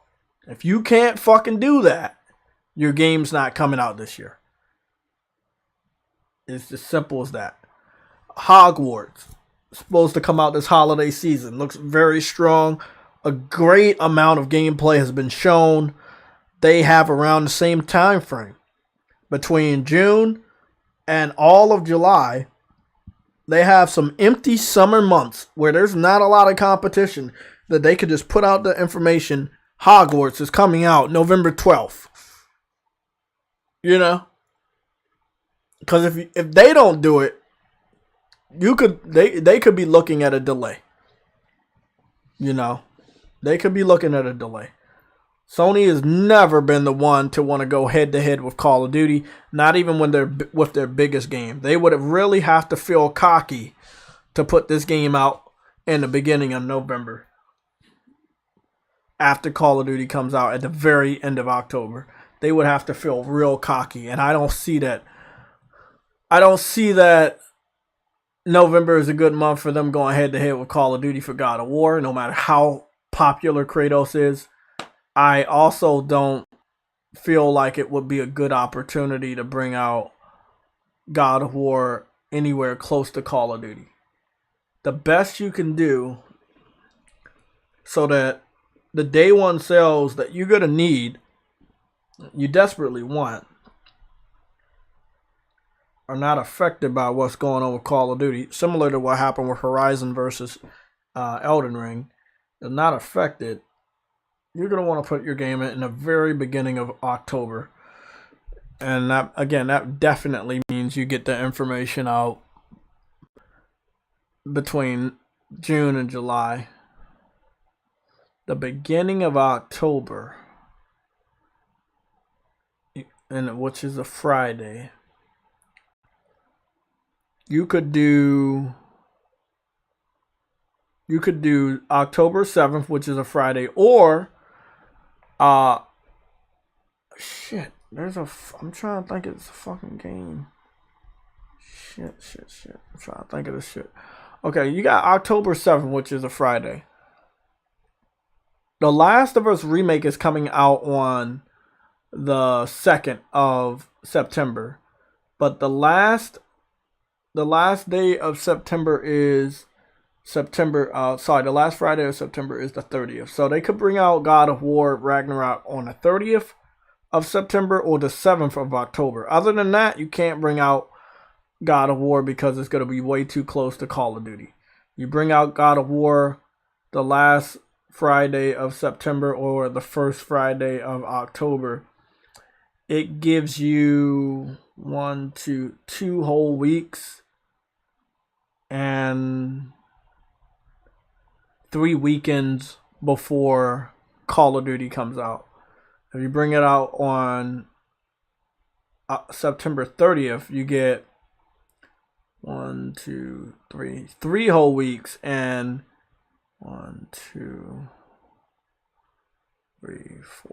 4 weekends.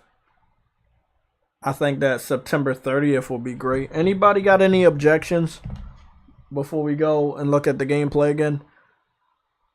No, they could have 3 weeks before Call of Duty by releasing it September 30th and 4 weekends, or they could have 2 weeks before Call of Duty and 3 weekends. Chief Dubini says 2023. I agree, man. I think it's 2023. For me to have to do mental gymnastics and all this type of math, nah, man. If I got to do this shit, something ain't right. Again, they could have dropped the pre-order information any time or a confirmation that it is in fact coming out this year. You having 2020 on your Twitter page or on your whatever page this is for the PS5 does not instill faith. Especially when the same shit happened last year with Horizon, where they just completely went quiet, and it was like fucking September before you know it. And what had got delayed from August to September? Kenna got delayed from August to September, and there's no way they were gonna kill Kenna by putting up Horizon, and they didn't. Yeah, they paid for Kenna's to be a timed exclusive.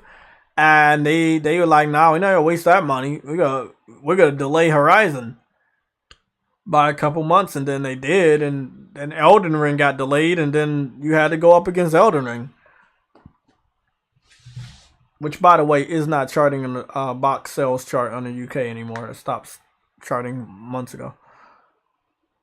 So Horizon has longer legs.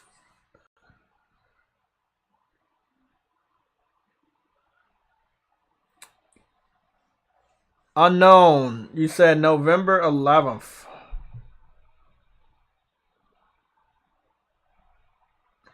No. The reason why I'm saying no is because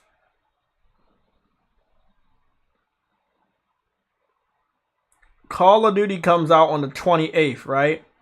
And the first full week that it'll be on the market will be the week of October 31st through November 4th.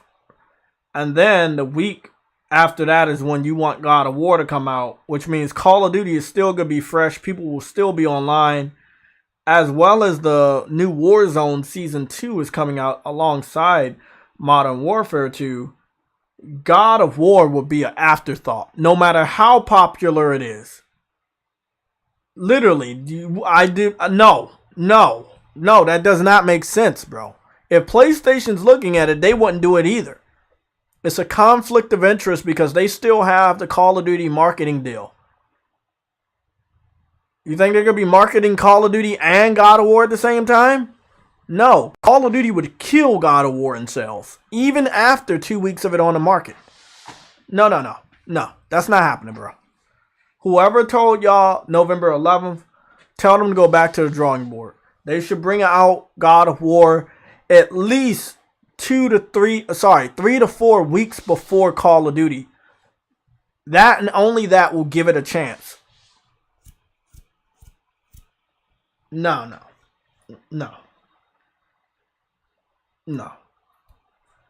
Bringing out God of War on Veterans Day? I don't know, man. No. Veterans Day? No. I don't see that. No. That's another reason why I don't think it's... No. Nope.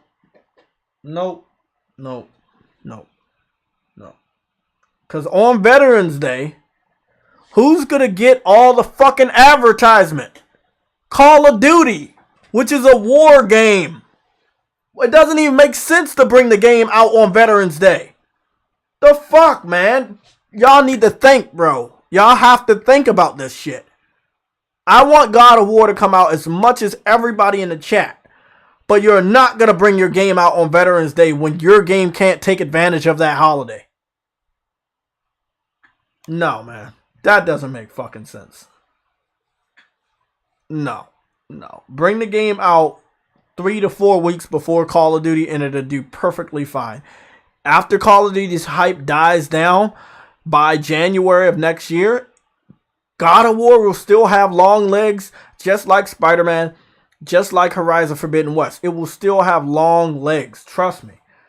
But you got to get as much of the sales as possible. Get 3 to 4 weeks of the sales, including 3 to 4 weekends, and you're fucking good.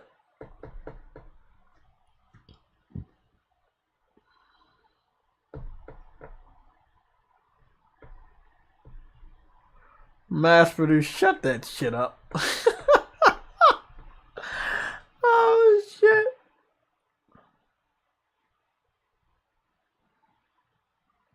I agree. Let me scroll. What you say, Kyle? I agree. The PS4 should have been skipped. I think Gran Turismo 7 will lose to Motorsport Digital Foundry comparison only because it didn't skip PS4.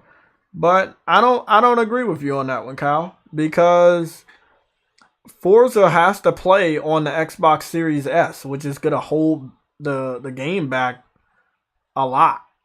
So I don't agree with you on that one. I want to, but I can't agree with you on that one. So you talking about PS4 is gonna hold back Gran Turismo 7? What about Xbox Series S, the weaker little brother? Chief DeBenny, you say I wouldn't mad. Be honest. We have a lot of games coming this year. Plus, The Last of Us is the replacement of God of War. How does Last of Us remake has pre-order but not God of War? Exactly. Again, big shout out to my boy Chief DeBenny. I haven't saw you before, but you're making some very clear sense. God of War was obviously going to come out in September. This is what happened last year. I want y'all to look at this information.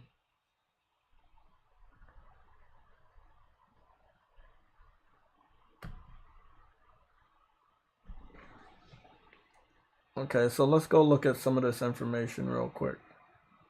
So y'all can, I'm going to go to the game that delayed the game you really wanted. So,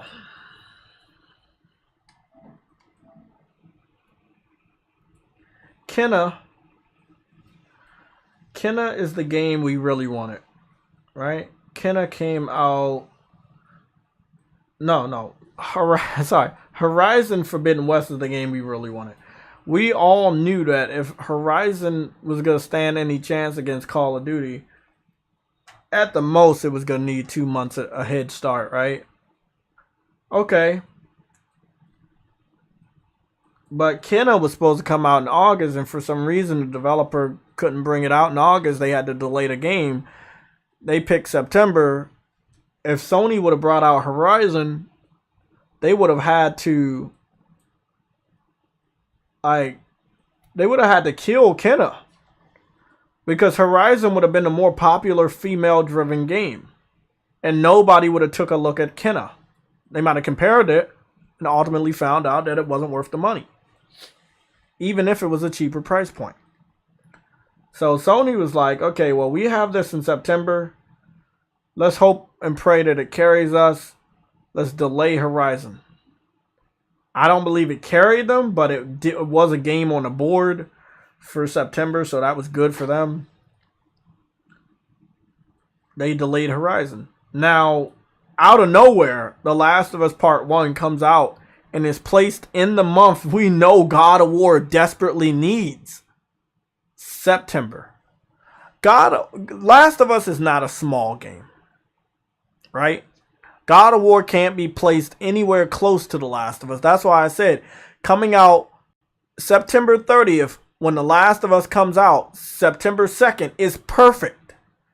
Literally, one's at the very beginning of the month and the other one's at the very end. And then, Call of Duty is at the very end of October, right? It's perfect. It's the closest you're going to get to having a AAA slobber knocker holiday season, right? But it might be too close for PlayStation because they're going to be promoting The Last of Us. They're going to have the marketing deal for Call of Duty and God of War Ragnarok. It's no fucking way they're advertising three juggernauts. Juggernauts. God of War, Last of Us, Call of Duty. It doesn't get bigger than that. There's no fucking way.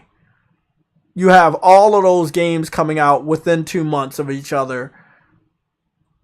And you're marketing all of them. No. No. No. So I don't think that God of War would come out. And if God of War, if people think God of War is coming out on November 11th and Call of Duty's coming out October 28th, that doesn't make sense either. It doesn't make sense. There's no way it could make sense.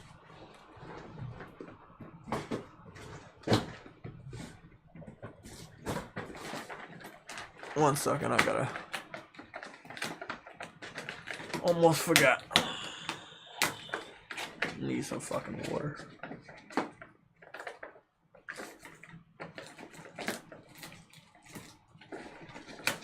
There we go. Yeah, there's no way. There's no way they can do that. I mean, I would love to bet some people. If you think 3 of the biggest games of all time are coming out within 2 months of each other this year, I don't think that's going to happen. We should count ourselves lucky that we're getting The Last of Us and Call of Duty within 2 months of each other. That's a crazy holiday in itself. I wish that I got Ragnarok instead of The Last of Us. They could have delayed The Last of Us until next year, which is what I expected. I expected The Last of Us remake to come out next year. Or my original prediction was the beginning of this year. But again, coming out with that game during the holiday season, it's not even 10 years old yet. Next year it will be 10 years old. I don't know, man. It'll be a strong holiday for you. It's gonna be no way that you cannot buy a PlayStation this holiday. Because Call of Duty and Last of Us, but there's no room for God of War. Yes, it's as big as the other two, but there's gonna be a lot of collateral damage if 3 of the biggest fucking games of all time come out in the holiday season. What about all the other marketing deals that Sony has with AAA developers of third party?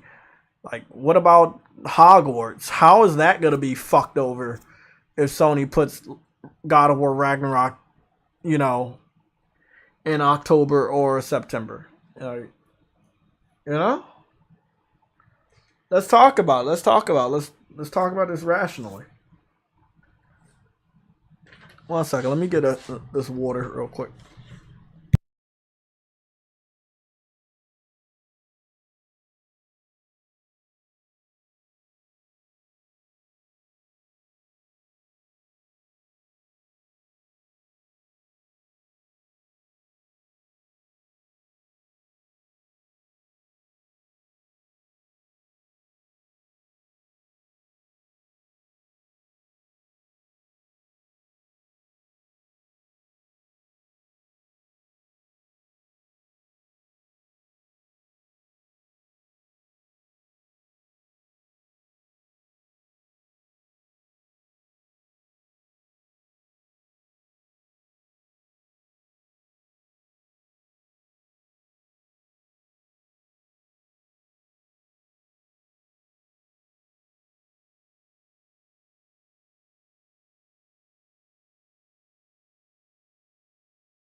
Okay.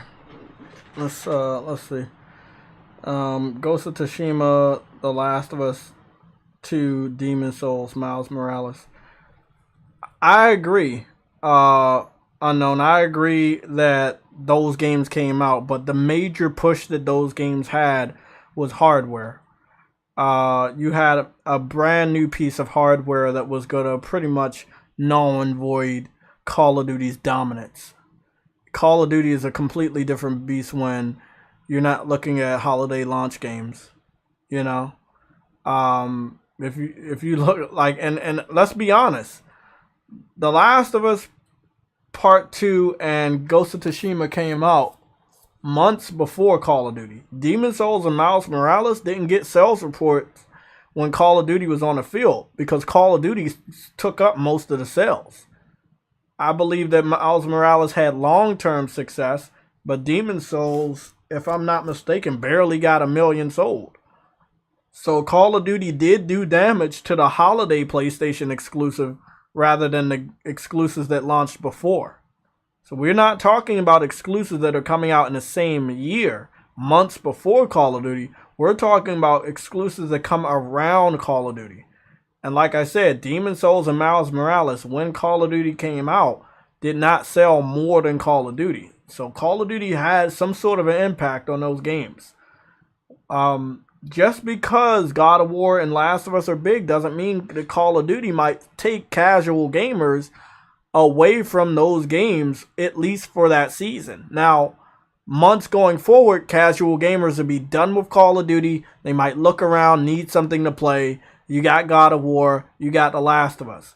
But when Call of Duty is on the field, casual gamers completely don't see anything else except for Call of Duty.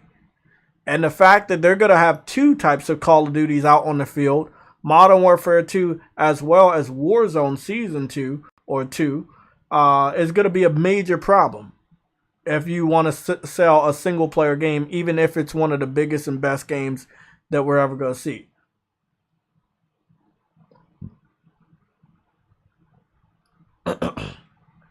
The Last of Us September, Call of Duty October, God of War November, Forspoken November, Harry Potter December.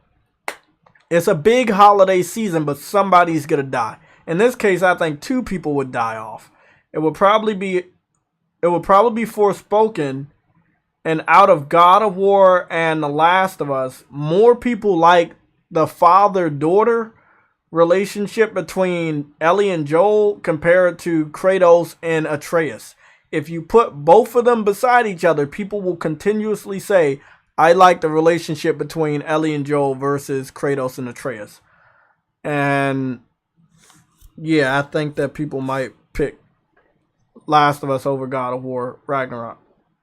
Even though God of War Ragnarok is the sequel to 2018 and it should be purchased more compared to a game that's already been mixed up multiple times, remasters and shit.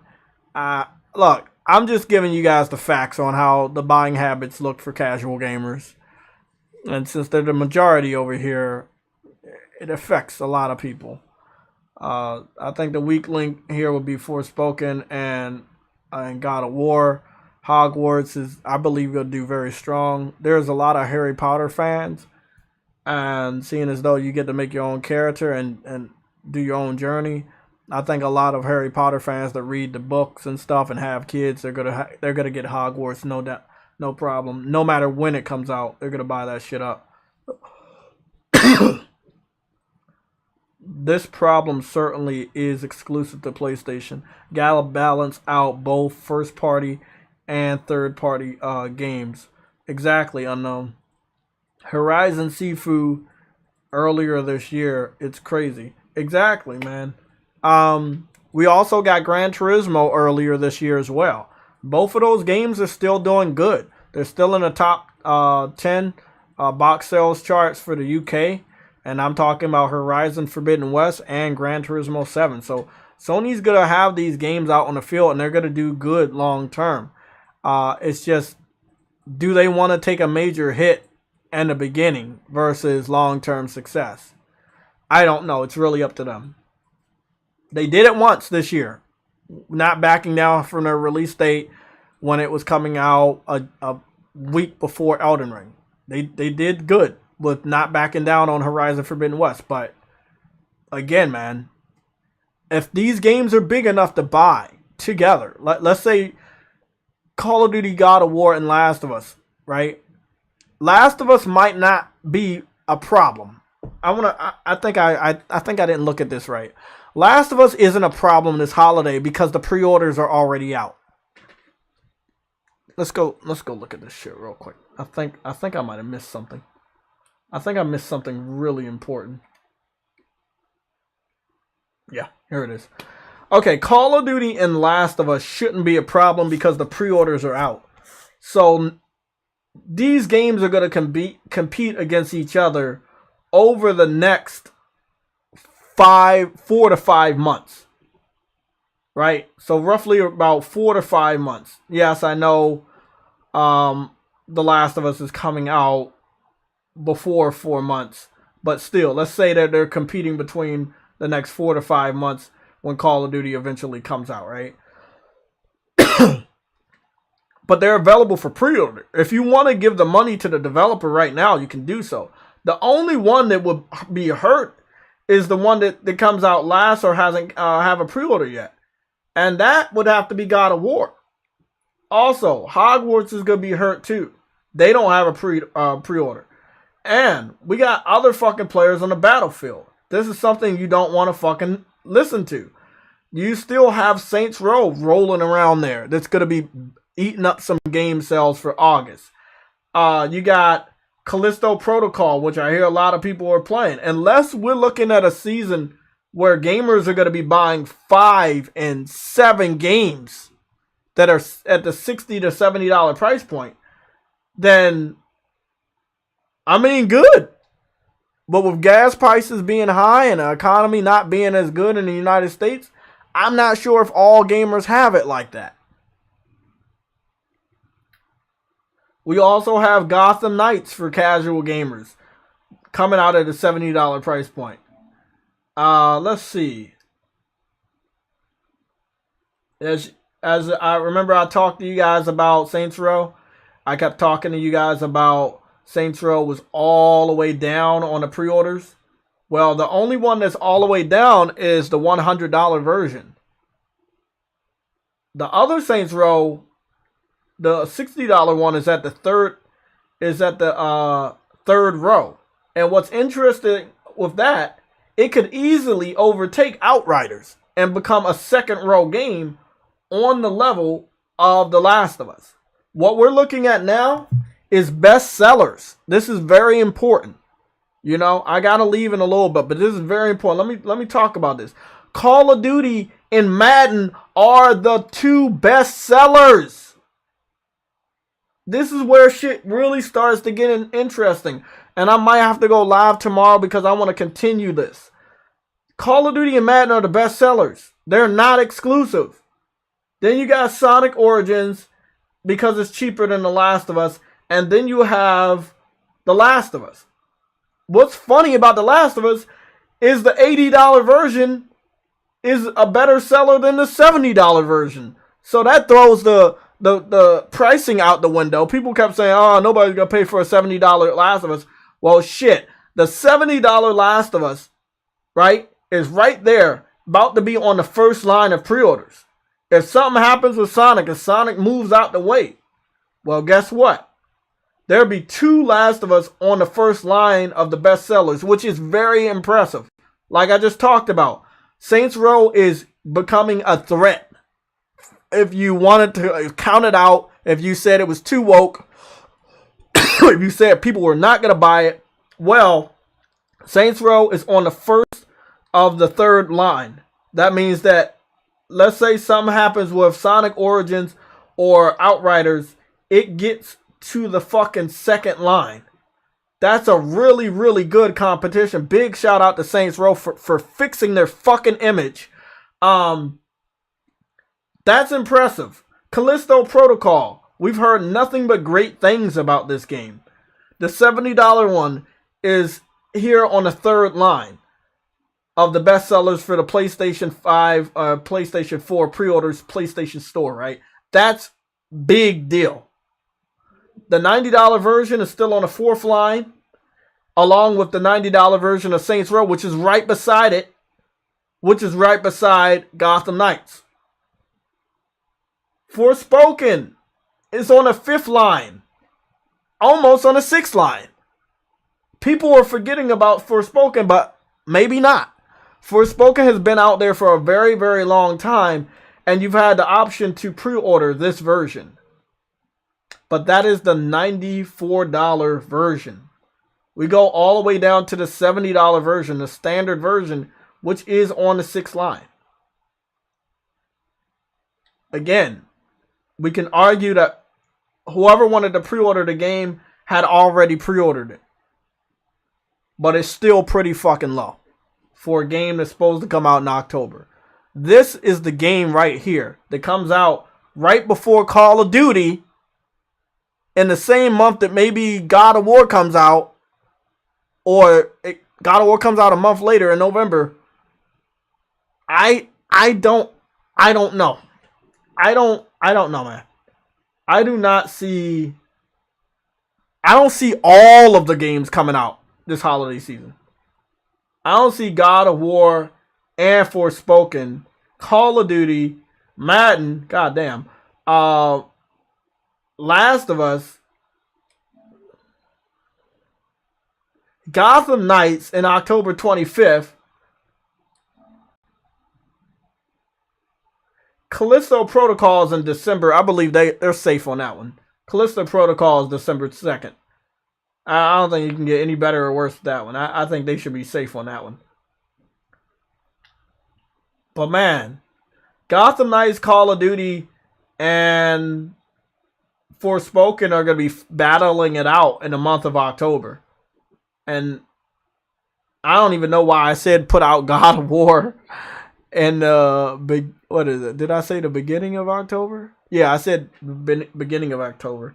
If God of War comes out in October, it kills Forspoken. And again, you paid for that game to be exclusive for 2 years. You're not going to fuck up your investment. I don't see them fucking up their investment like that. Again, somebody in the chat has said they have to deal with first party and third party. It's going to be really fucking crazy. We're not even talking about Hogwarts, which we know they have the promotional rights for.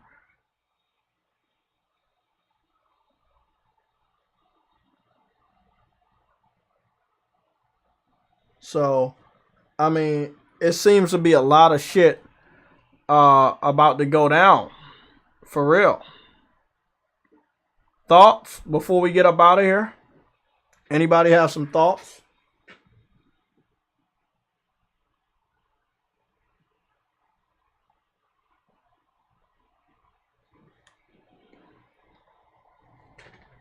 Yeah, it is too many games.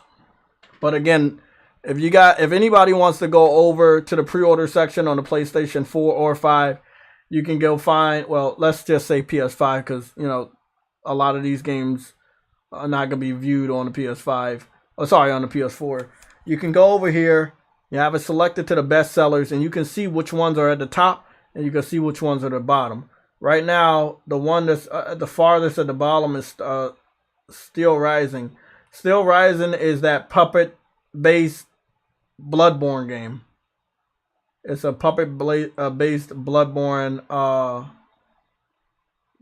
game. Yeah. Set during the Revolutionary War period. And it looks really nice, but I'm going to wait a little bit more and see some more gameplay on consoles. Because I know this is a game that got its hype from the PC.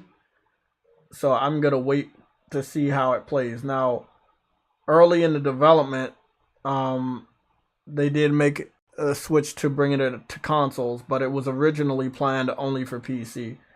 So I still want to see if it plays good on consoles or not before I even think about buying that game. Soul Hackers just got some new gameplay on the PlayStation YouTube channel. I'm not sure if that's gonna do anything. Midnight Suns. Midnight Suns still looks like it's not gonna do good. It's all the way down here. So, yeah, it's all the way down there. Yeah, it's all the way down there. A game that I do want. This is a game I really, really want to pick up. And I think it's going to be a lot of fun. And I might pick it up and put some money on this shit.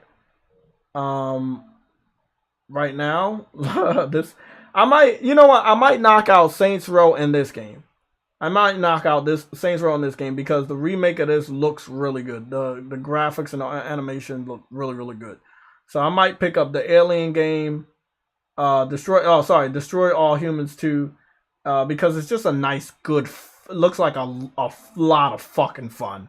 Like the animation, the art style just looks like a nice breakaway from what I need. When does this game come out? August? God damn, motherfucker! God damn it. This game comes out right next to Saints Row. I'm talking about picking up Saints Row and this today. And this game comes out right next to Saints Row. What the fuck? Yeah, it's too many games, man. It's too many games. It's not the money, it's the time. Like, I already got a backlog, bro. Like, the fuck? I'm glad I don't buy Call of Duty and Madden, so I don't gotta worry about this. All I gotta worry about this year is Last of Us, Saints Row, Destroy All Humans. I'm waiting to see if they're gonna delay or bring out Forspoken. Possibly Forspoken, God of War, and Hogwarts. So I'm a like I said, I'm gonna chip away at Saints Row and Destroy All Humans, and then I'm gonna get Last of Us in a little bit. It's funny because Saints Row comes out at the end of August, and The Last of Us comes out at the beginning of September. There is a crowding problem. I talk about this shit all the time. There's a big crowding problem. Midnight Suns look mid. Nelson, I'm talking about Destroy All Humans. Yeah, that was a great game back in the day.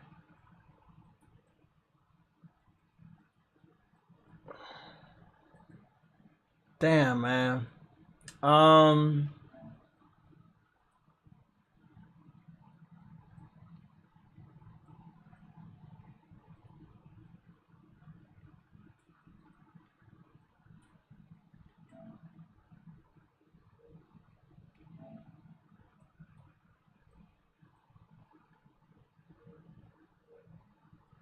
That shit looks good. 4K 60. Oh, that looks so fucking good.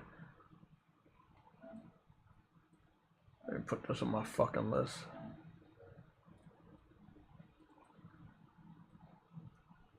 Okay, guys. That's it for today's stream. They're claiming that the new content for Destruction All-Stars starts tomorrow. I'm gonna record some gameplay and possibly put up a video tomorrow. Once the update gets there. I gotta figure out what my next games are. Anno, I think Anno might be my next game I dive into and complete. And then I'm gonna look at some other games. I got South Park right here. So yeah, yeah, man, a lot of fucking games are coming out, and I don't know if Sony can honestly place them in good periods without them conflicting other games. It's gonna be a crazy fucking year. I'm just gonna be interested in the excuses people use to delay their game. Now that they can't really use COVID, what excuse do you fucking use? I mean, you can use COVID, but it's a bullshit excuse. So, you know, it is what it is. Okay, everybody, I'm out. I'll see you on Thursday. If we have any major news tomorrow, I will be going live. Supposed to be a state of play sometime, maybe next week. That's what the rumors are saying, but the snitch hasn't said anything or confirmed anything. If you guys have any information or any gaming news you want to talk to me about, you can contact me on my Twitter or on the PSN. All my information is public. You can look on my About Me section for all my contact information. I'll see you guys later.